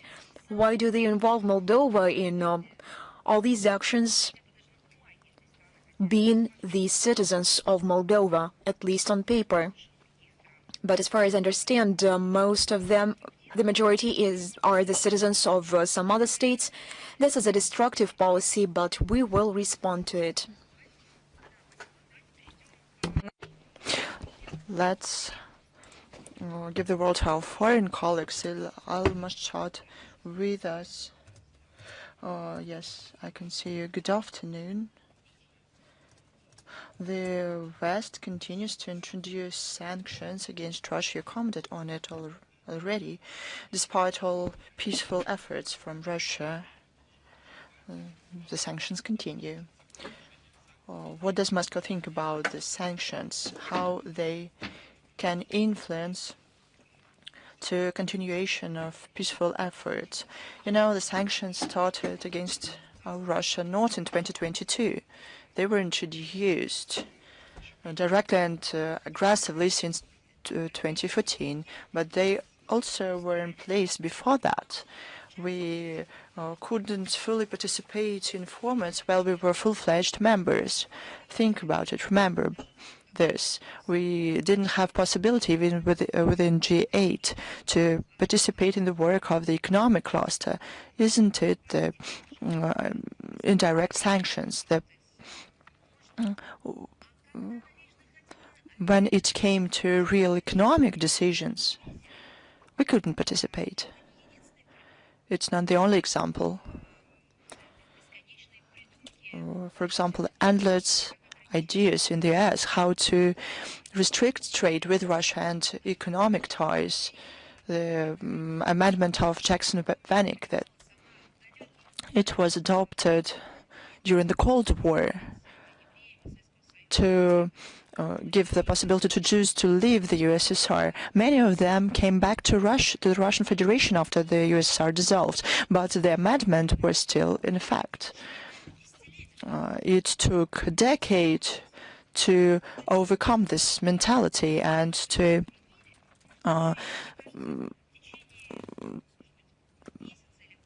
stop this amendment. But after a couple of years or a couple of months, the Magnitsky law and others were introduced. It was politically motivated, based on the aspiration to violate Russia's rights and to prevent us to fully participate in all formats. They used indirect sanctions and restrictions. When the situation in 2015 started with sanctions, we talked that they were anti-Russian, but since 2022, they moved to a full-fledged trade war. Now they have a new status. Those are not only anti-Russian sanctions, but these sanctions against the whole global community. They harm logistics, the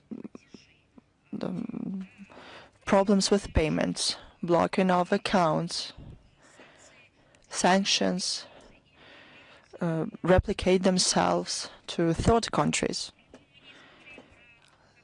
The story with how the sanctions can be used indirectly. They harm the whole international community. But what's the most surprising thing? Now they adopt sanctions and they do understand that they act counterproductively for their own countries. I cannot remember something like this. They enthusiastically destroy their own economies. How do we respond to this? We encourage our own industry and economy. We find partners from the countries of the global majority. We build relations, economic relations with them, and we compensate the losses that we suffer from the sanctions. We will always going to respond in the way that is beneficial for us. On a large scale, will bring our economy to a new level. Everybody should understand that it's not going to be the way it used to be. And we always will remember how the West betrayed us, and not only us, but the whole global majority. Thanks to you. You can do anything you want. So it is Dagestan, and guests are allowed to do a lot of things here. About the Russian base Khmeimim in Syria, it was attacked by drones, and Russian soldiers were killed because of it. Is there a real threat for Russian soldiers in Syria? Are there any ultimate agreements about Russian bases in Syria with the new authorities in Damascus? This question is in competence of the Defense Ministry, and they will be able to answer to your questions. As a representative of the MFA, I can say that Russia is prepared to build Russia-Syria ties effectively. We want to realize the certain possibilities that we have in our relations. Our leadership said many things about Russia's presence, military presence there, but it's in the competence of the Defense Ministry. So something like that. Let's move on. Yes, please. The youth of Dagestan newspaper. Many African countries in modern realities are drawn to Russia. They see a reliable partner in Russia, not a new colonizer that wants to enrich itself. But not all the not all the African countries have Russian embassies and consulates. What are plans of the ministry to better be represented diplomatically in the African region? It's beneficial for our business as well. I would like to draw your attention to the statements on the occasion of the Day of Africa by Foreign Minister Sergei Lavrov. There was a reception organized by the MFA. It featured all the evaluations of the situation in Russia-Africa relations. Second, as to our presence on the African continent, I mean diplomatic presence, it's getting bigger. In 2023-2024, our embassies were opened in Burkina Faso and Equatorial Guinea. In December 2024, the government of the Russian Federation made decisions to renew activities of Russia's embassies in Niger and Sierra Leone, as well as to establish an embassy in South Sudan. Right now, the work to open these diplomatic missions started to take real steps, and in future we not only have plans but real actions. The expansion of our presence and prospects for it is an important contribution to trade and economic and investment interaction with African countries, and as well as in other spheres. I would like to underline one more important thing.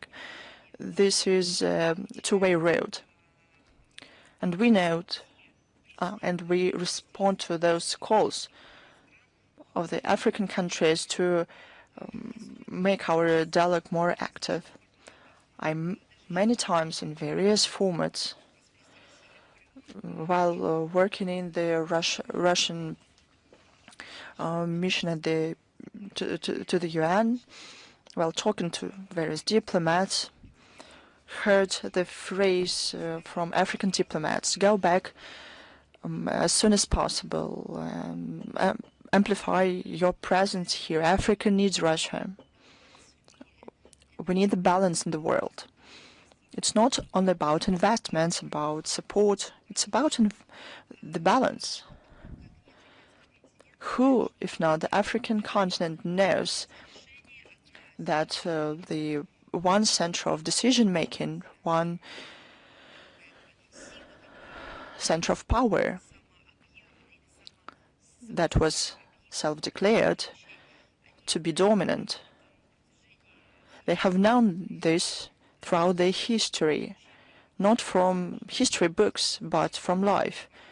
They know what countering factors mean and see our country as a partner, as an ally, and as a balancing power. They see our position at the UN Security Council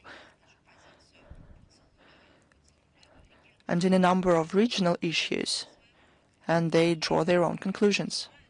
They understand that the constructive role played by our country during the USSR era in the African affairs, and even before that, before the USSR, during the Russian Empire, Africa did not see anything bad from Russia. It's a huge factor for them.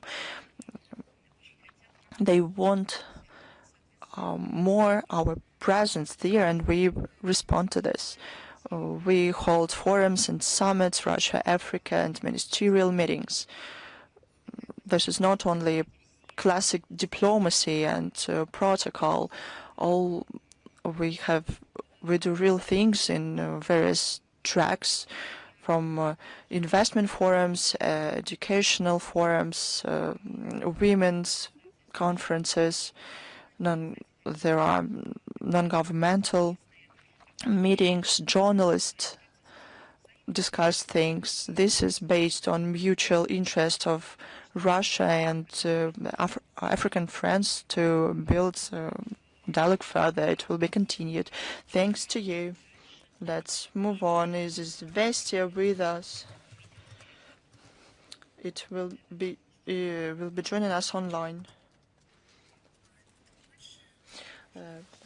MFA of Poland says that it gave to the Russian side the note because of dismantling of bas relief in the memorial complex Medne in the Tver region. Did Moscow receive it? Will it react to this in some way? Can you please repeat your question?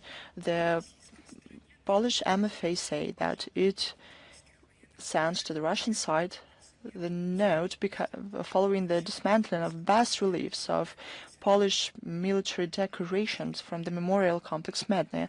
Indeed, we received this note. There was a statement from the Polish MFA on this topic. We already commented on it. I already said that all those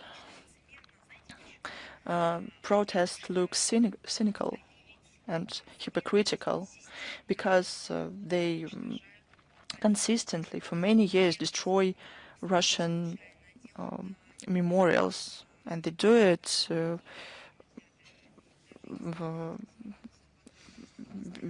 because they, in a targeted way,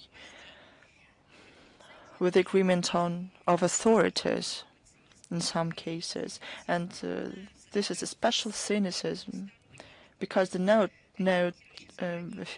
mentions bilateral documents providing for the preservation of burial sites and memorial places. Russia, for many years, has mentioned this and cited those documents, but Warsaw ignored them. I have nothing to add to this. Thanks to you. Is Ria Dagestan with us? Good afternoon, colleagues, Madam Zakharova. I would like to ask you the following question. What are the prospects for Russia's cooperation with Middle Eastern and Caucasus countries in security and counter-terrorism? It is very important. Thanks. Thank you. You know, we consistently promote the idea that it is necessary to form a just world order that responds to the interests of universal and indivisible security. In this context, we give special importance to the development of relations with the Middle East, in the Caucasus region, first of all in the UN and international regional platforms like SCO, CIS, CSTO. Russia and the Middle Eastern countries maintain sustainable cooperation on a wide range of issues based on common approaches to key global and regional issues. Given, unfortunately, high level of conflict and crisis factors in the region, we and these countries, including Syria and Iraq, have intensive dialogue in countering terrorism and radicalism. You see that the situation remains quite difficult in Syria. they experience problems with statehood building, with sovereignty. There's a serious threat from terrorist groups operating in the country. We hope that the new Syrian leadership will make active steps to stop their activities and to ultimately resolve the issue of foreign terrorist fighters that are a threat not only to Syria but to the region in general and the whole world. Unfortunately, because of them, the region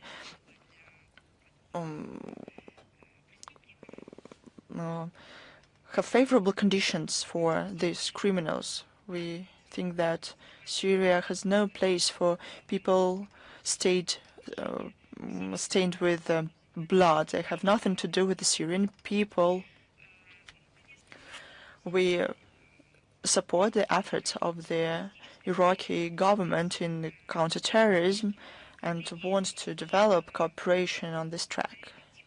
Thanks to effective measures of the authorities, we manage the terrorist activity of ISIS is curbed. We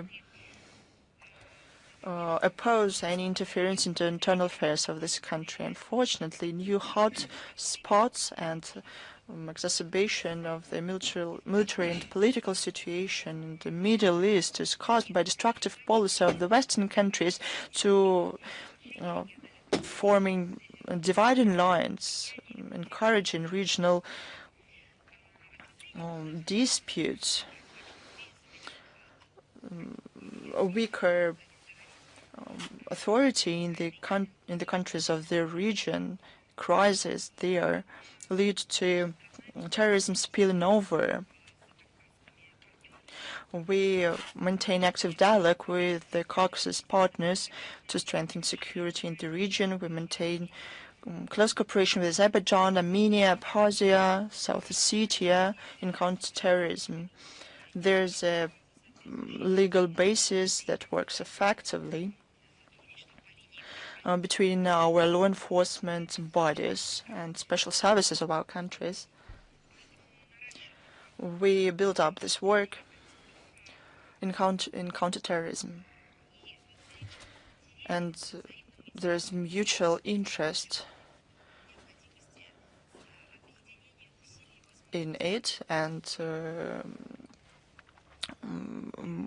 there's more prospect for this as well. Let's move on.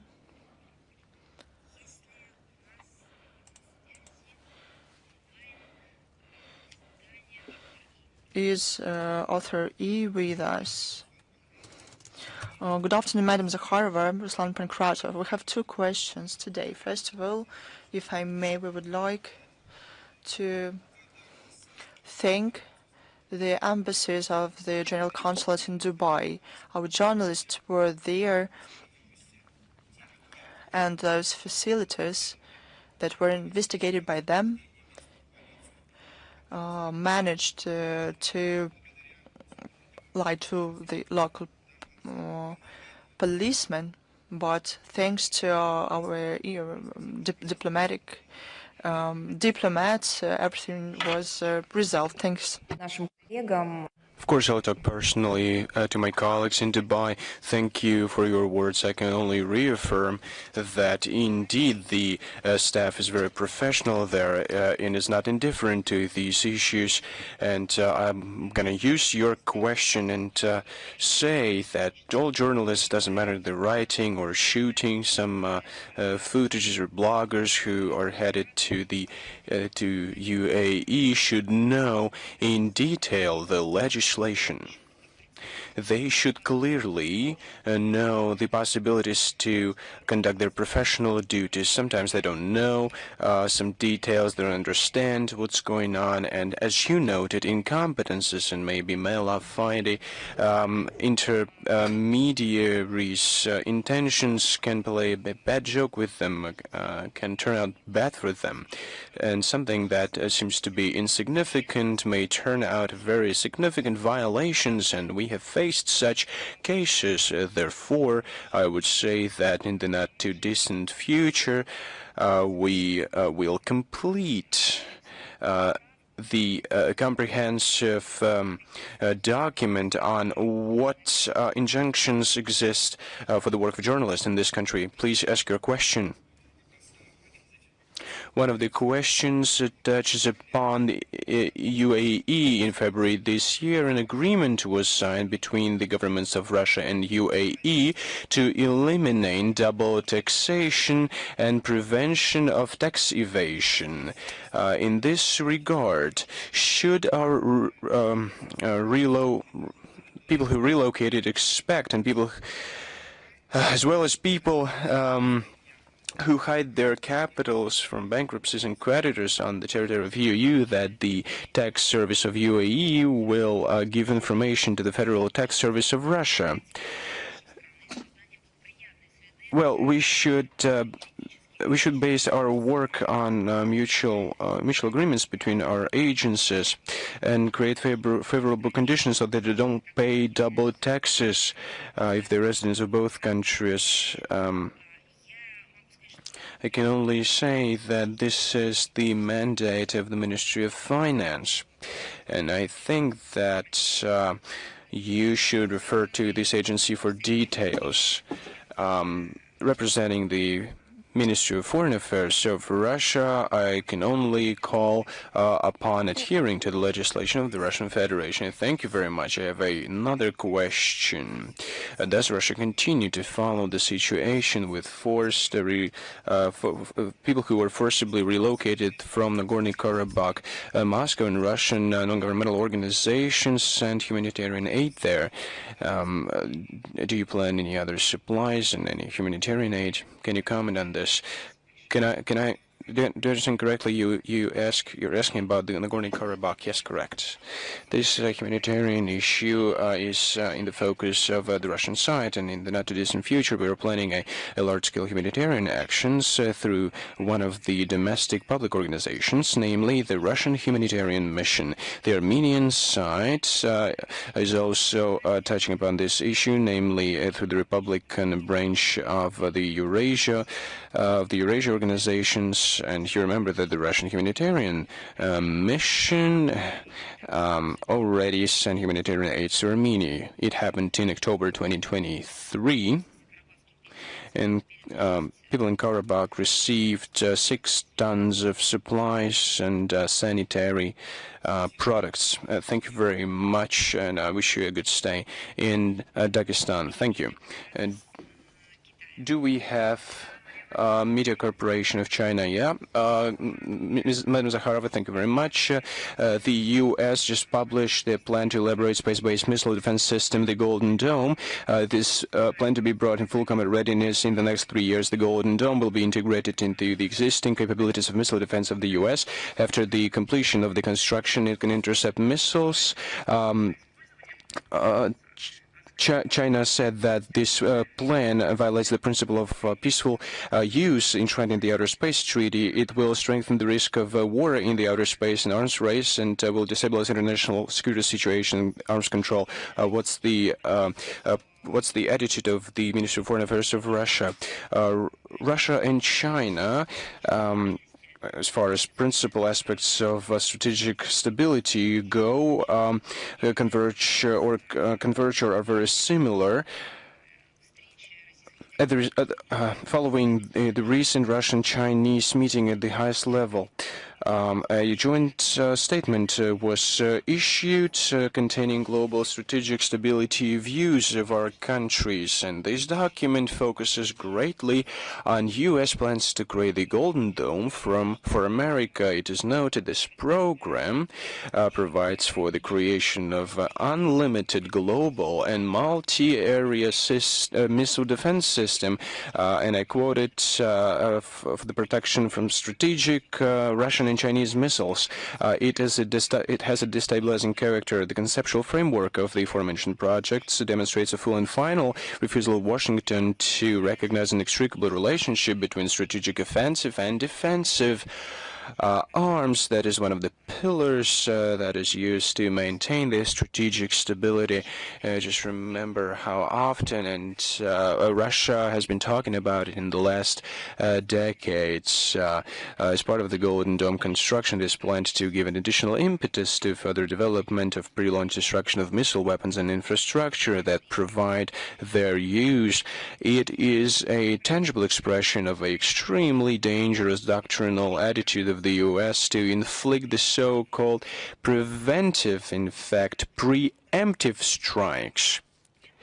Such an escapade represents a direct undermining of the foundations of the strategic stability. The situation is additionally exacerbated by the fact that the Golden Dome directly provides for a significant strengthening of arsenal to conduct military operations in outer space, including the deployment on the orbit of interception systems. These acts are aimed at ensuring the capability to use force or the threat of force in the outer space from the outer space with regard to space that turns the outer space into the environment for arms deployment in the arena of armed confrontation. The Russian-Chinese initiatives is aimed directly at that. It has been submitted to the global community. It has been promoted in recent years. Under these conditions, we are looking at this task to initiate talks to elaborate a national legally binding instrument on the prevention of an arms race in outer space. Of course, it is becoming even more relevant, so let me reiterate this. We're now talking about not just words, but about practical activity in this area, and we consider as its foundation a draft treaty on the prevention of the placement of weapons in outer space, application of force or threat of force with regard to outer space objects. It was presented by Russia and PRC and the Conference on Disarmament as well. It was adopted by consensus, and adopted by consensus was a comprehensive report of the group of government experts on the prevention of an arms race in outer space that operate in 2023-2024. We're interested in further consolidation of efforts of the international community in this area, and the efforts of the open-ended working group that was established by the decision of the General Assembly 79/512 that aims at preventing the arms race in the outer space based on the existing developments. The Russian-Chinese statement says that we, together with our PRC's partners, are ready to step up our coordination, coordination approaches, and deepen practical cooperation to maintain global strategic stability and to counter current global challenges and threats in this regard. Thank you very much. Thank you, too. Do we have here present? Let's see who else is there who wants to talk. Just raise your hand and you can ask your question. Yes, please. I'm always touching the microphone.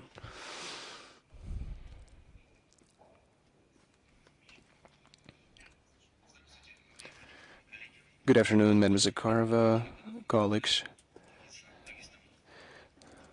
I'm representing Dagestan. I'm representing regional NNT channel of Dagestan. Russia has repeatedly sent to Gaza humanitarian aid.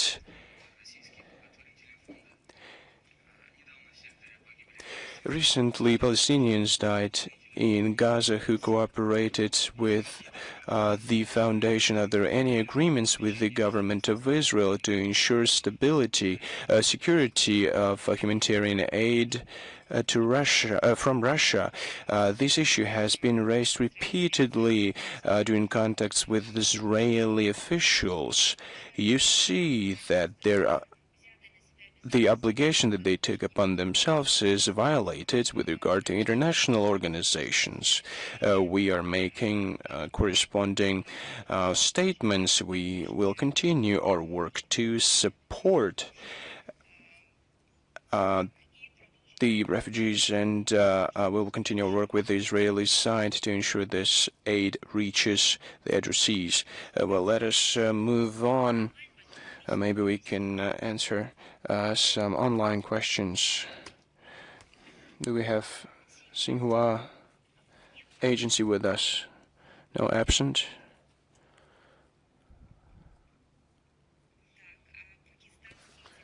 do we have Pakistani channel PTV? Hello?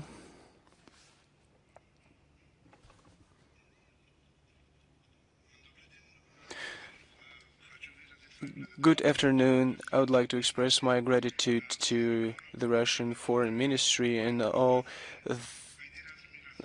the regions. Every time we learn new things about Russia, it's very beautiful, and it's getting even more beautiful. And of course, through us, our viewers see different corners of Russia.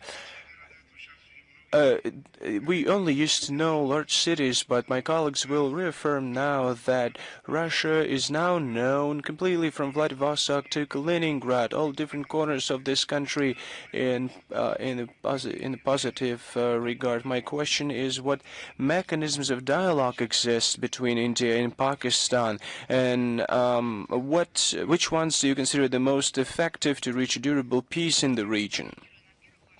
I'm going to respond to the first part of your question. Yes, that's true.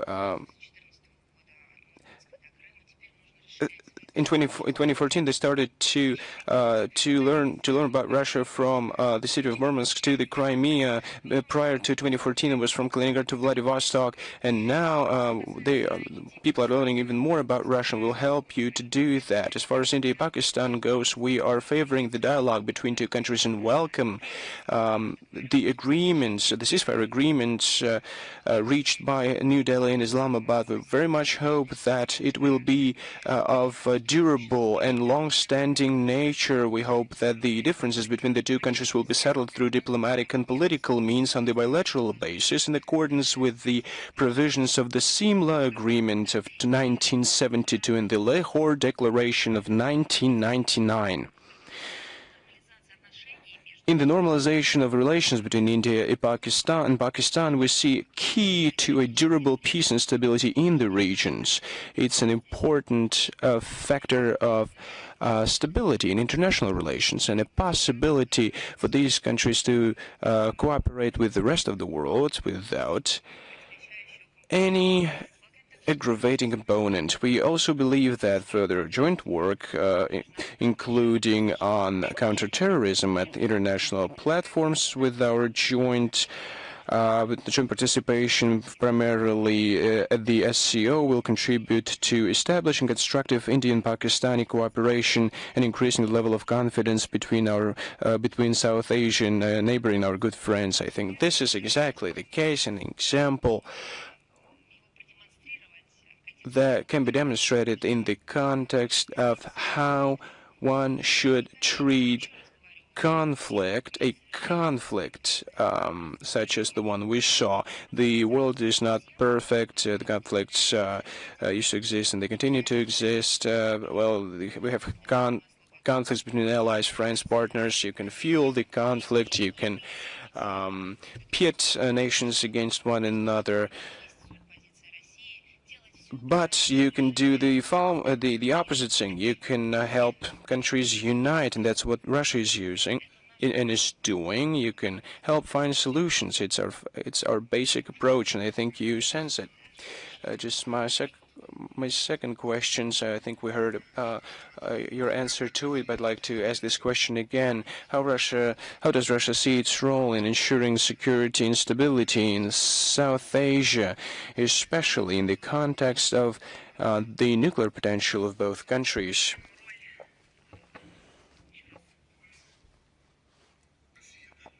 How does Russia see its role in this context?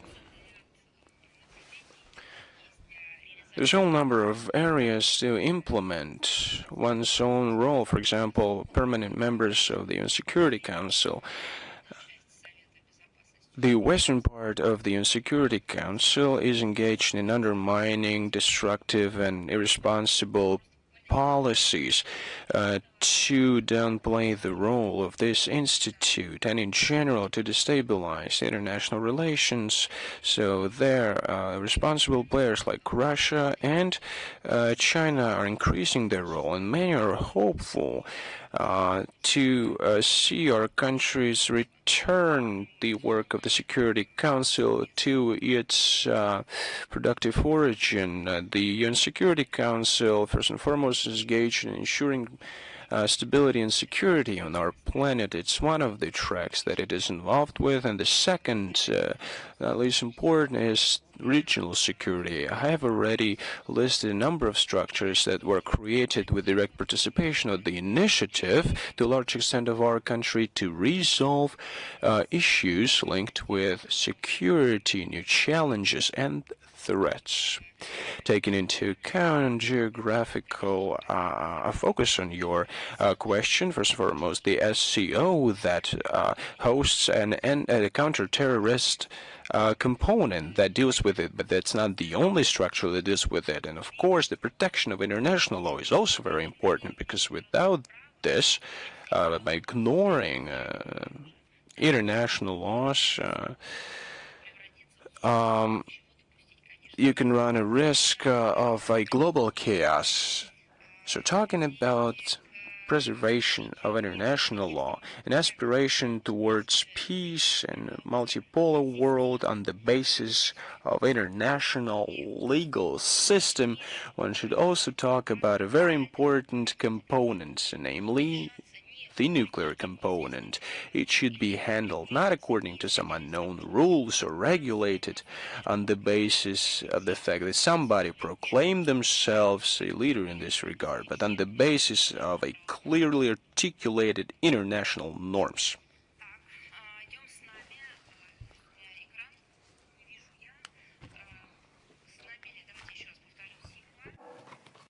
Xinhua, are you with us? Colleagues, the screen is not functioning. Xinhua?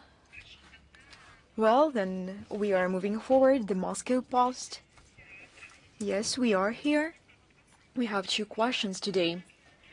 First, the Chancellor of Germany now sets the tone for anti-Russia hysteria. They say that the troops of Vilnius protected them from the forces of Russia. What can Russia respond to this rhetoric? Perhaps it would seem funny to you, but yesterday, late at night, I was preparing for the briefing. I was scrolling through the news. I read some materials, and then I received a message with a reference to verified sources that the Vice Chancellor of Germany proved wrong the statement made by the Chancellor. I do not know what they feel there and what they are trying to test, themselves or on each other. I can say one thing, that you are playing with the fate of Europe. Yesterday, I received a big number of calls with the demand to comment on the statement made by Merz. They cannot be based on some biased opinion on his own ambition. These are the words which were pronounced by the head of state, and they should be based on a well-balanced, legal and responsible position. This does not mean that this position can be only one. There could be different ones. But when saying things of this kind, a person should coordinate what he says with the responsibility for what he says. Many millions of people shivered, I believe, when they heard this message from Berlin that had to do with lethal arms. And some hours afterwards, it turned out that they were misunderstood, that these are some verbal tricks. Perhaps later, the Chancellor of Germany will speak, and he will prove wrong the statements made by Vice Chancellor.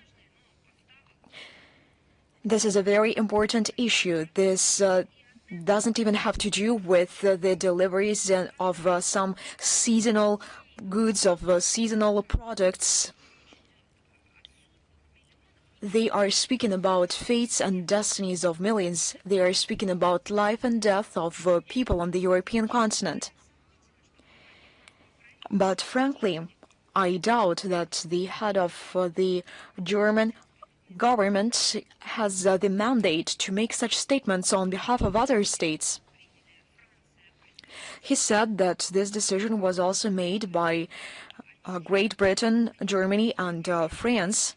Perhaps we should be guided by the notion that they have already proved this statement wrong, or other authorities have to explain who or how decided on this issue. Perhaps Merz decided to engage into self-promotion. He might be not fully aware of what he's doing, or he cannot understand the measure. He does not know the measure. He is not moderate. Perhaps this is his first time in this position. He wants to seem to look strong, and this is the act of self-assertion. But this is not the topic when you can make unsubstantiated statements and when you do not understand your responsibility. Speaking about the position of Germany, the decision to lift any limits on the range of the arms, this will drive Berlin even deeper into the abyss of supporting the Kiev regime. They won't be able to say any longer that they are in favor of peace and negotiations. To my mind, no kinds of weaponry from Germany will change the course of the special military operation. You can see the tanks delivered by Germany burning like matches. The Tauruses will burn as well as drones delivered by Germany. They all will face this unfavorable fate and destiny. Merz and his deputies, first and foremost, should say all of this to the people of Germany. They should seek the advice of the people of Germany, and to ask them whether they should do this or not, because this costs a lot. The businesses in Germany are escaping the country. They register their enterprises in different states in order to maintain their functions and activities. First and foremost, they should better test these statements and these decisions on their own people, or ask for their consent or approval when it comes to such decisions or even statements, in order not to prove wrong the statements of one another. I have one more question. Ukrainian authorities threaten to launch the process of banning the Ukrainian Orthodox Church. Will Russia counter these efforts on the diplomatic front? Of course we will. I think I paid enough attention to this. We will do this on international platforms. We will organize meetings in interstate formats within the UN Security Council. We will organize non-formal meetings, such as area formal meetings, scheduling conferences, preparing reports, and drawing attention of all international authorities at all levels and speaking at all levels, the Human Rights Council, the Third Committee of the UN General Assembly. We send concrete information and data. We distribute them as official materials. We continue these efforts in the OSCE. When it comes to the OSCE, we draw attention to every aspect of persecution of the Orthodox faith. In essence, this is the extermination of Orthodox religion in Ukraine. During the meetings of the OSCE or diplomats in Vienna, they make presentations, they distribute materials. This subject is blocked there, but this does not mean that we will abandon our efforts. We will only step it up. Thank you very much. Do we have any questions from those who attend personally? Anadolu Agency, the ceasefire in Gaza. After that, the army of Israel renewed their attacks. They target the people of Palestine every day. A few days ago, the Israeli army started attacks against diplomats. What do you think of this?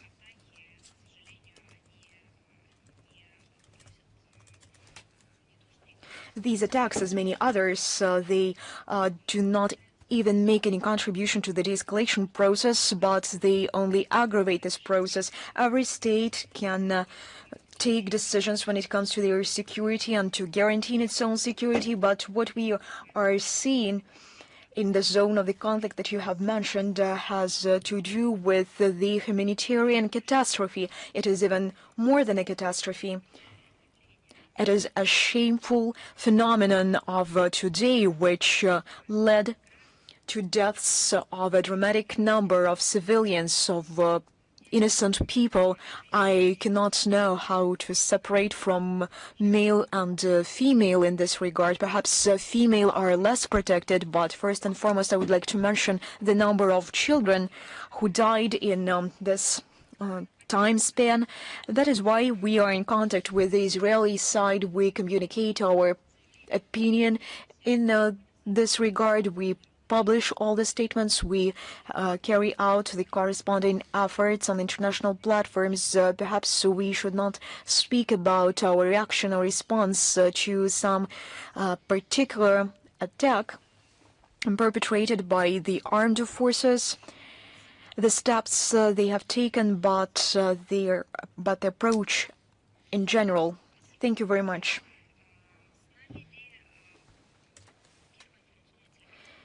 The first information channel of Belarus, are you with us?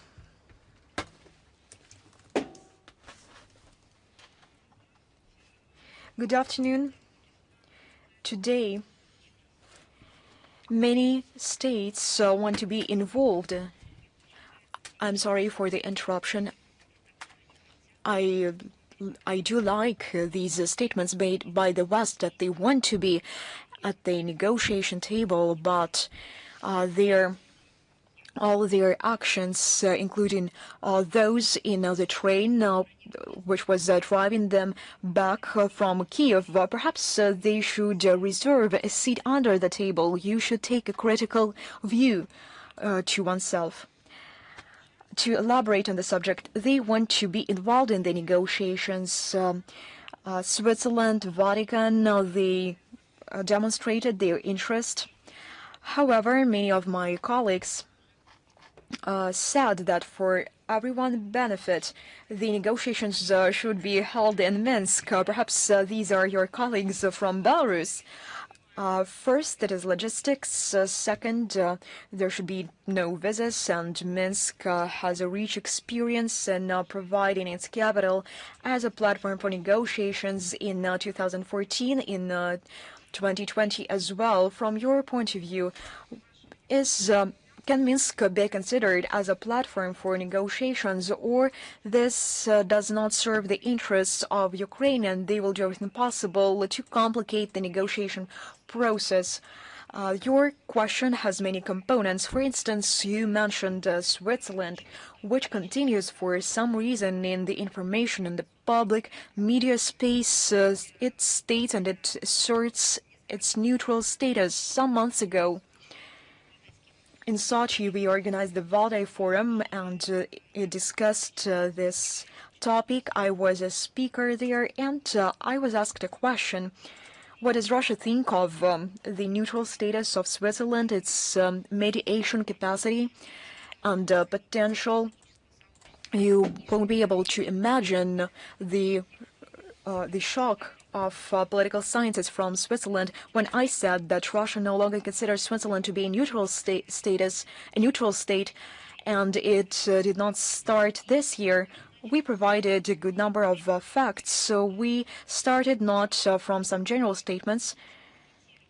We commented on concrete steps of the official capital, of the official policy, and this eliminates the neutral status of Switzerland. And only afterwards we came to general conclusions. It became a revelation to them. Initially, they thought that it was a joke, that I was not speaking in earnest, and later they reiterated their question. It was embarrassing to them, and they continued to pose this question to the foreign minister, Sergei Lavrov, and he confirmed that we are no longer considering Switzerland to be a neutral state, but perhaps they wanted to test him somehow. However, all the time they received the same answer. But when you say that you are a neutral state, when you do not actively take sides, that you see the root causes of a crisis, and that it is willing to do something in order to find the way out from the crisis, and to do this in a peaceful way, and that the ultimate goal is peace. This all should be substantiated and confirmed by facts and by concrete actions. We see no concrete actions from Switzerland, only anti-Russia sanctions. It has no obligations. Switzerland imposes these sanctions on a voluntary basis. The strategic silence regarding everything that has to do with the humanitarian situation. Originally, Switzerland was involved in humanitarian efforts. It is the headquarters for the humanitarian department of the United Nations, the International Committee of the Red Cross, and now they pretend not to see anything what is going on. Take the Kursk region.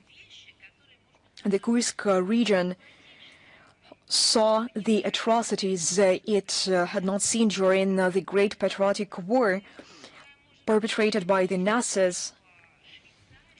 How could anyone think about Switzerland being an intermediary and the place for negotiations between Russia and Ukraine? Minister Lavrov has mentioned this on numerous occasions, and we brought this question to a broader scale. How could the states which could not demonstrate these efforts as mediators, we speak about the mediating capacity as an ability, as a skill, they have an obligation to provide for the work of delegations, and they cannot fulfill this task properly. Many diplomats were unable to come to Switzerland because they received no logistic capacity and capability for participation. That is why this is out of the question. Speaking about Minsk, you justly mentioned that Belarus has experience in organizing negotiations on Ukrainian crisis, but besides experience, they are willing to do so. We see that the people of Belarus and the authorities of Belarus sympathize with what is happening in the region as our brothers. This was stated on numerous occasions by the president of Belarus, Alexander Lukashenko, and I believe that the people of Belarus has the same attitude. In 2014, Minsk became the platform where important agreements were reached. They had all chances to stabilize the crisis and to prevent the escalation. Let me remind you that they were approved by the UN Security Council resolution as legally binding for all the parties. Minsk also received the contact groups meetings. They provided all conditions for the dialogue with the mediation of the OSCE and others. Was not a one-time occasion. It is not an only multi-formated participation in the mediation efforts and creating the environment for work, which are very complicated. After the start of the special military operation, Minsk was the first to offer mediation services to organize direct talks between Russia and Ukraine. Back then, the 3 rounds of negotiations took place. We appreciate the assistance of Belarus in the humanitarian dimension. Every time we see that Belarus, Minsk, and the people of Belarus provide its facilitating services in bringing back the prisoners of war from Ukraine back to Russia. Now I'm speaking about our gratitude, our boundless gratitude towards the people of Belarus. On May the 23rd, on the border with Belarus, we organized the prisoner swap, the largest one in history. And of course, the authorities and the representatives of governmental structures of the Republic of Belarus invested a good amount of efforts into this endeavor. And this is a noble and decent mission. However, the decision will be taken by the authorities. So we are moving forward. Is Sinha with us? If not, then Virelk. Good afternoon. Good afternoon to you. I have one question today. Recently, Sergei Lavrov visited Yerevan. I would like to ask,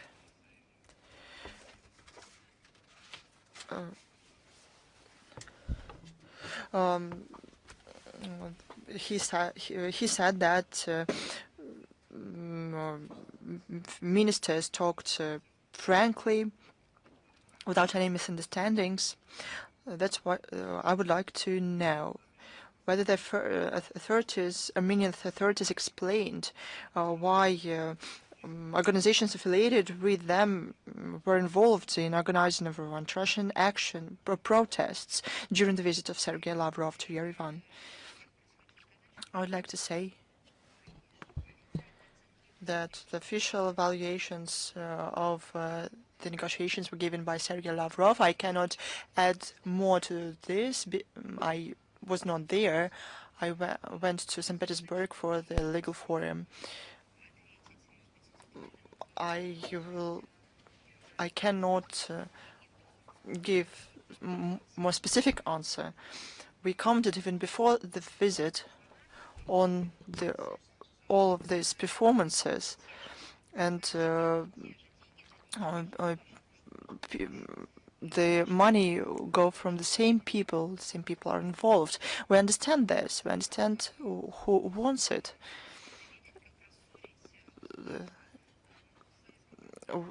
We know who wants to exacerbate disputes on the post-Soviet space. Everything is clear. Second, about Russian general consulates in Sunika, this issue was discussed in great detail during the negotiations. We know that it is necessary to launch these missions as soon as possible. There is no general consulate there, but you should ask for more details from the Armenian side. And you had one more question, if I'm not mistaken, about the work within the CSTO. Sergei Lavrov, during the press conference, during the public events talked about it. We continue to proceed from the fact that the Republic is a full-fledged member of the organization with all rights and commitments. Nothing new happened since the visit. Thanks to you. Do we have questions here? Thanks, Madam Zakharova. Good afternoon. This press tour is very important and useful. As to the conflict between Russia and Ukraine, are there any time frame and plans to continue negotiations? How can you explain the fact that, probably sabotage is not the right word for this, that the Brussels and European officials sabotage this process? How do you objectively evaluate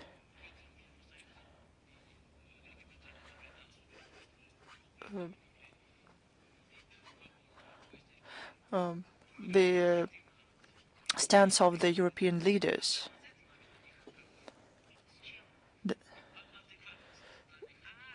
Are they adequate? Oh, I see. I have to objectively evaluate if they're adequate.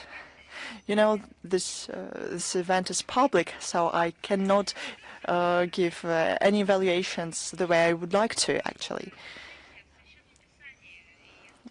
In the scriptures, various nations, peoples, in myths and legends, have the same very words. Those who have eyes can see, those who have ears can hear, and you every day can see online how adequate they are. But this is not the point. It's all about lies that they tell all the time. Everything can happen. We found ourselves in unpleasant situations all the time because of ourselves or because there are provocations. But you shouldn't lie. You should say the truth about what happened. And when the whole global community saw not from somebody else's words, but saw things that are usually seen in films to show drug users. And we were convinced that it is us who come up with fakes and that we spread them. This is not adequacy, because this method of not even justification but of lies was chosen. Then you saw a set of events in the same line. Second, you ask if this is the reason why they sabotage or do something close to this, the developments in Ukraine. Within days after the statement of the MFA, our MFA, about attacks on civilian facilities, he made some follow-up comment on those statements and said that this continues the policy of Biden. But why? Because they were taken to power by the same powers or for forces affiliated with these forces, because they are waiting to have a rematch, because the previous U.S. administration did not recognize the defeat on the elections in 2022. And everybody is waiting for how it's going to happen. thought. I think that it is unclear how they got to these positions. Their professional level isn't backed by anything substantial. Their public and political activities could not take them to these positions. They don't know history. It cannot be qualified as anything other than that. They are not people, personalities with an agenda. They are also tools of this global liberal dictatorship. Sometimes they take inadequate steps and make inadequate statements. They sometimes even don't know what they're saying about. Look at the statements of the President of France and people who work for him, French diplomats as well. They contradict each other, not only to our words, but to each other. It is not clear who says who. I talked about the words of Chancellor of Germany, and his words were debunked by his deputy. And this is strange. This phenomenon has a lot of reasons. And this situation for Europe was predicted not in this century, but not even in the last century, but in the century before the last century. There's no sense using stronger words. But that's the situation where liberal dictatorship finds itself in. The will of majority is distorted by the shenanigans of minority. The law is trampled upon by political, as they say, narratives. Human rights are only words to push for their own interests. Morals and values are not there.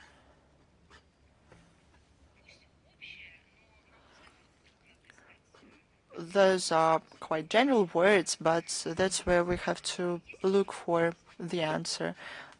Are there any more questions? The truth of Dagestan. Good afternoon, Madam Zakharova. What place does Moscow give to Dagestan in development of economic relations with the friendly countries? I talked about it today. We welcome the efforts of the authorities of the Republic to diversify its foreign economic and international ties, development of export potential, searching for new partners. This is facilitated by the economic situation and geography of Dagestan in the south of Russia. It borders 5 states and historically is located on trade paths. There's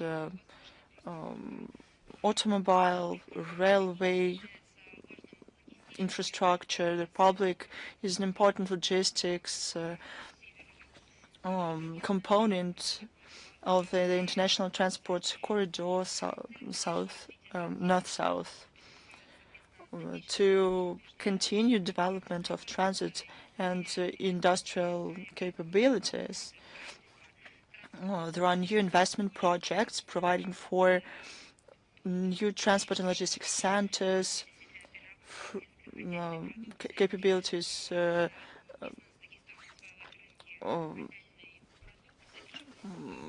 process agricultural products. Business here explores markets of IT services. This is a good reason for international cooperation. Within national projects to develop the Caucasus, the ports and the airport of Makhachkala are going to be modernized. As many experts says, there are a lot of prospects, and Russian MFA supports this. We are in close contact through our office and directly with administration. We provide Dagestan with all support it needs so that the Republic can use effectively all their capabilities and to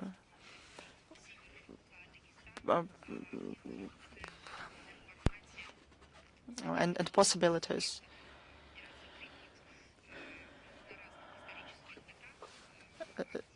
At various historic stages, we have been working. There's going to be a presentation of the region, and those only the tips of the iceberg of the work that takes place on the daily basis with our missions, with the coordination role of the ministry. Contexts are established, issues are resolved. Some work, analytical work is done. So we work every day quite closely. Do we have Голос Отечества, the voice of the fatherland, with us? Yes. Good afternoon, Madam Zakharova. Good afternoon. Can you see me? Well, I cannot see you, but I can hear you. Now I can see you as well. We have the following question regarding military expenses that are on the rise globally in 2021. They amounted to $2.1 trillion. In 2024, these expenses, let me see.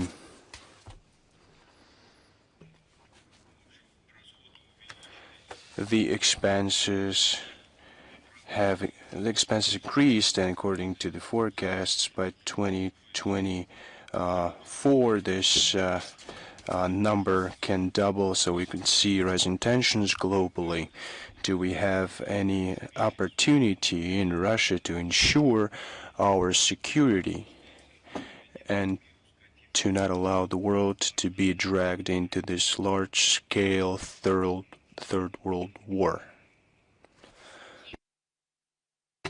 Yes, there is such a possibility. Well, I'm answering your question, but what kind of a possibility is that? Well, there was hope.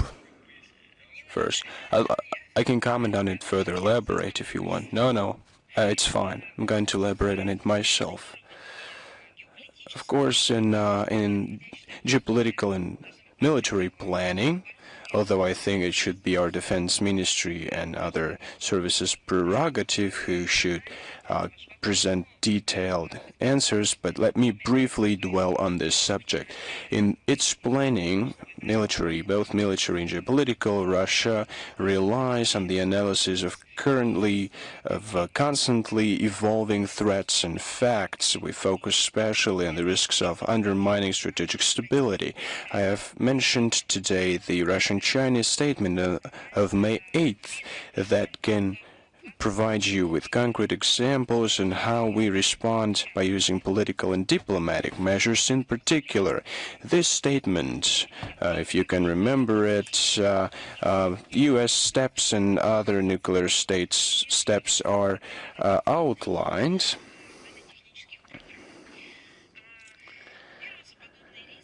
These risks and threats can be curbed by countermeasures to resume the strategic balance or by political and diplomatic measures. The first measure is being implemented by Russia, and the detailed analysis can be provided by defense and military agencies of our country. As far as political and diplomatic measures go, we are taking the steps together with our allies. That's what I have just mentioned. You are talking about non-allies, or those who represent non-friendly regimes. Maybe the conditions are not ripe yet for conducting a dialogue. As far as the fruitful dialogue with the U.S. goes, to discuss factors of stability, will require, and it was mentioned by the leadership of our country, a reliable political basis that provides for the normalization of bilateral relations, including material manifestation of them and the readiness of Washington to respect core interests of Russia and to eliminate root causes of principled divisions, differences, and in no small part in terms of security. It is of great concern what we see in Europe. Their elites and NATO countries as well are promoting the notion of a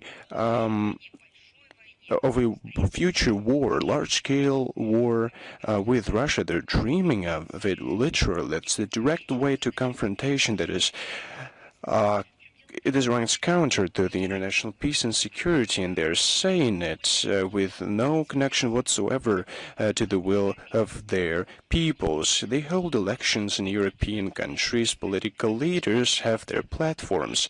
They never say about a future large-scale war, vote for it. Well, it's the opposite. By the way, they are favoring and fomenting pacific notions, pacifism.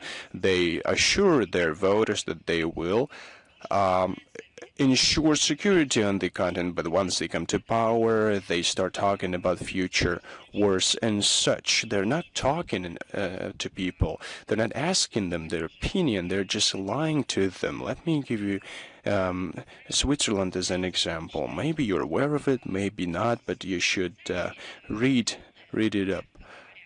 Switzerland has a system of referendums that they hold on any for every reason. Maybe they want to mount a fence close to the road. Well, they hold referendums within a neighborhood, a district, a region, and so on and so forth. So it doesn't matter what the reason is. Something that touches upon the day-to-day life of the country requires a referendum. Many countries can only dream of it, but they have this system established. They have had it for many years now. The principles solution to change the life not within a district but on the whole continent of Europe is being made by Bern without even a hint to hold consultations with the people. I'm pretty confident. Just ask this question on a referendum in Switzerland about a large-scale war. People would say that you're crazy. We are only willing to have a peace here. So these are attempts to increase military spending. That's what behind these statements. Then realize these funds, the Westerners are doing it pretty well at a large scale. Together with Zelensky, they're trying to score points within NATO structures and ensure future posts. We can see that also, and we have seen it repeatedly. One cannot help but notice the following thing. We can see how money is being taken away to the benefit of military complex, and we see economic downturn that could easily be forecast given the anti-Russian sanctions were imposed. Now, the only way to reach their goal for them is to fuel funds into their military budgets. That's where militarization comes from. To a large extent, their military spending has now been unprecedented amid the economic downturn, and they do it at the expense of just common taxpayers. But they need this threat emanating from Russia, allegedly, for their practical purposes. But by demonizing Russia, NATO alliance has unfolded preparations for a large-scale war. NATO structures are now not responding to crises, but they prepare for high-intensity hostilities with an enemy who has comparable forces. They are unfolding troops in the Eastern Front, in the Baltics, and in the Black Sea. They deploy transport and rear infrastructure, different armaments, and they're just crazy, saying that the Baltic Sea will become a domestic, internal sea of NATO. During the combat readiness exercises of United Joint NATO Forces, they focus on countering Russia close to Russian borders. Around 50 events are being held with, and they attract 300,000 troops to do that.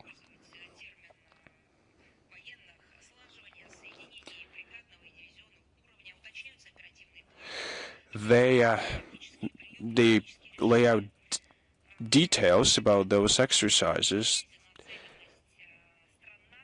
This is the determination of NATO countries to have confrontation with Russia and of stepping up this confrontation with Russia. This increases risks of head confrontation. All these consequences are being taken into account while outlining the strategy of national security. I would like to turn back to Russian approaches as far as international affairs go. You can ask the citizens of these countries, ask them the following: do they know what their governments are going to do to them? And 80 years ago, the governments just blindly pushed them towards a global war. And do they remember how that ended? But they are destroying monuments to forget everything, and they're rewriting their history books to forget all of that. Do we have any other questions from the audience? If there are no more questions, do we have any questions from the audience that is online? No? All right, then I bid you farewell and thank you very much. I would like to thank the Republic of Dagestan and the administration of the Republic for a perfect, to my mind, organization and the structure of the briefing. Thank you very much. I'll see you again soon. Take care.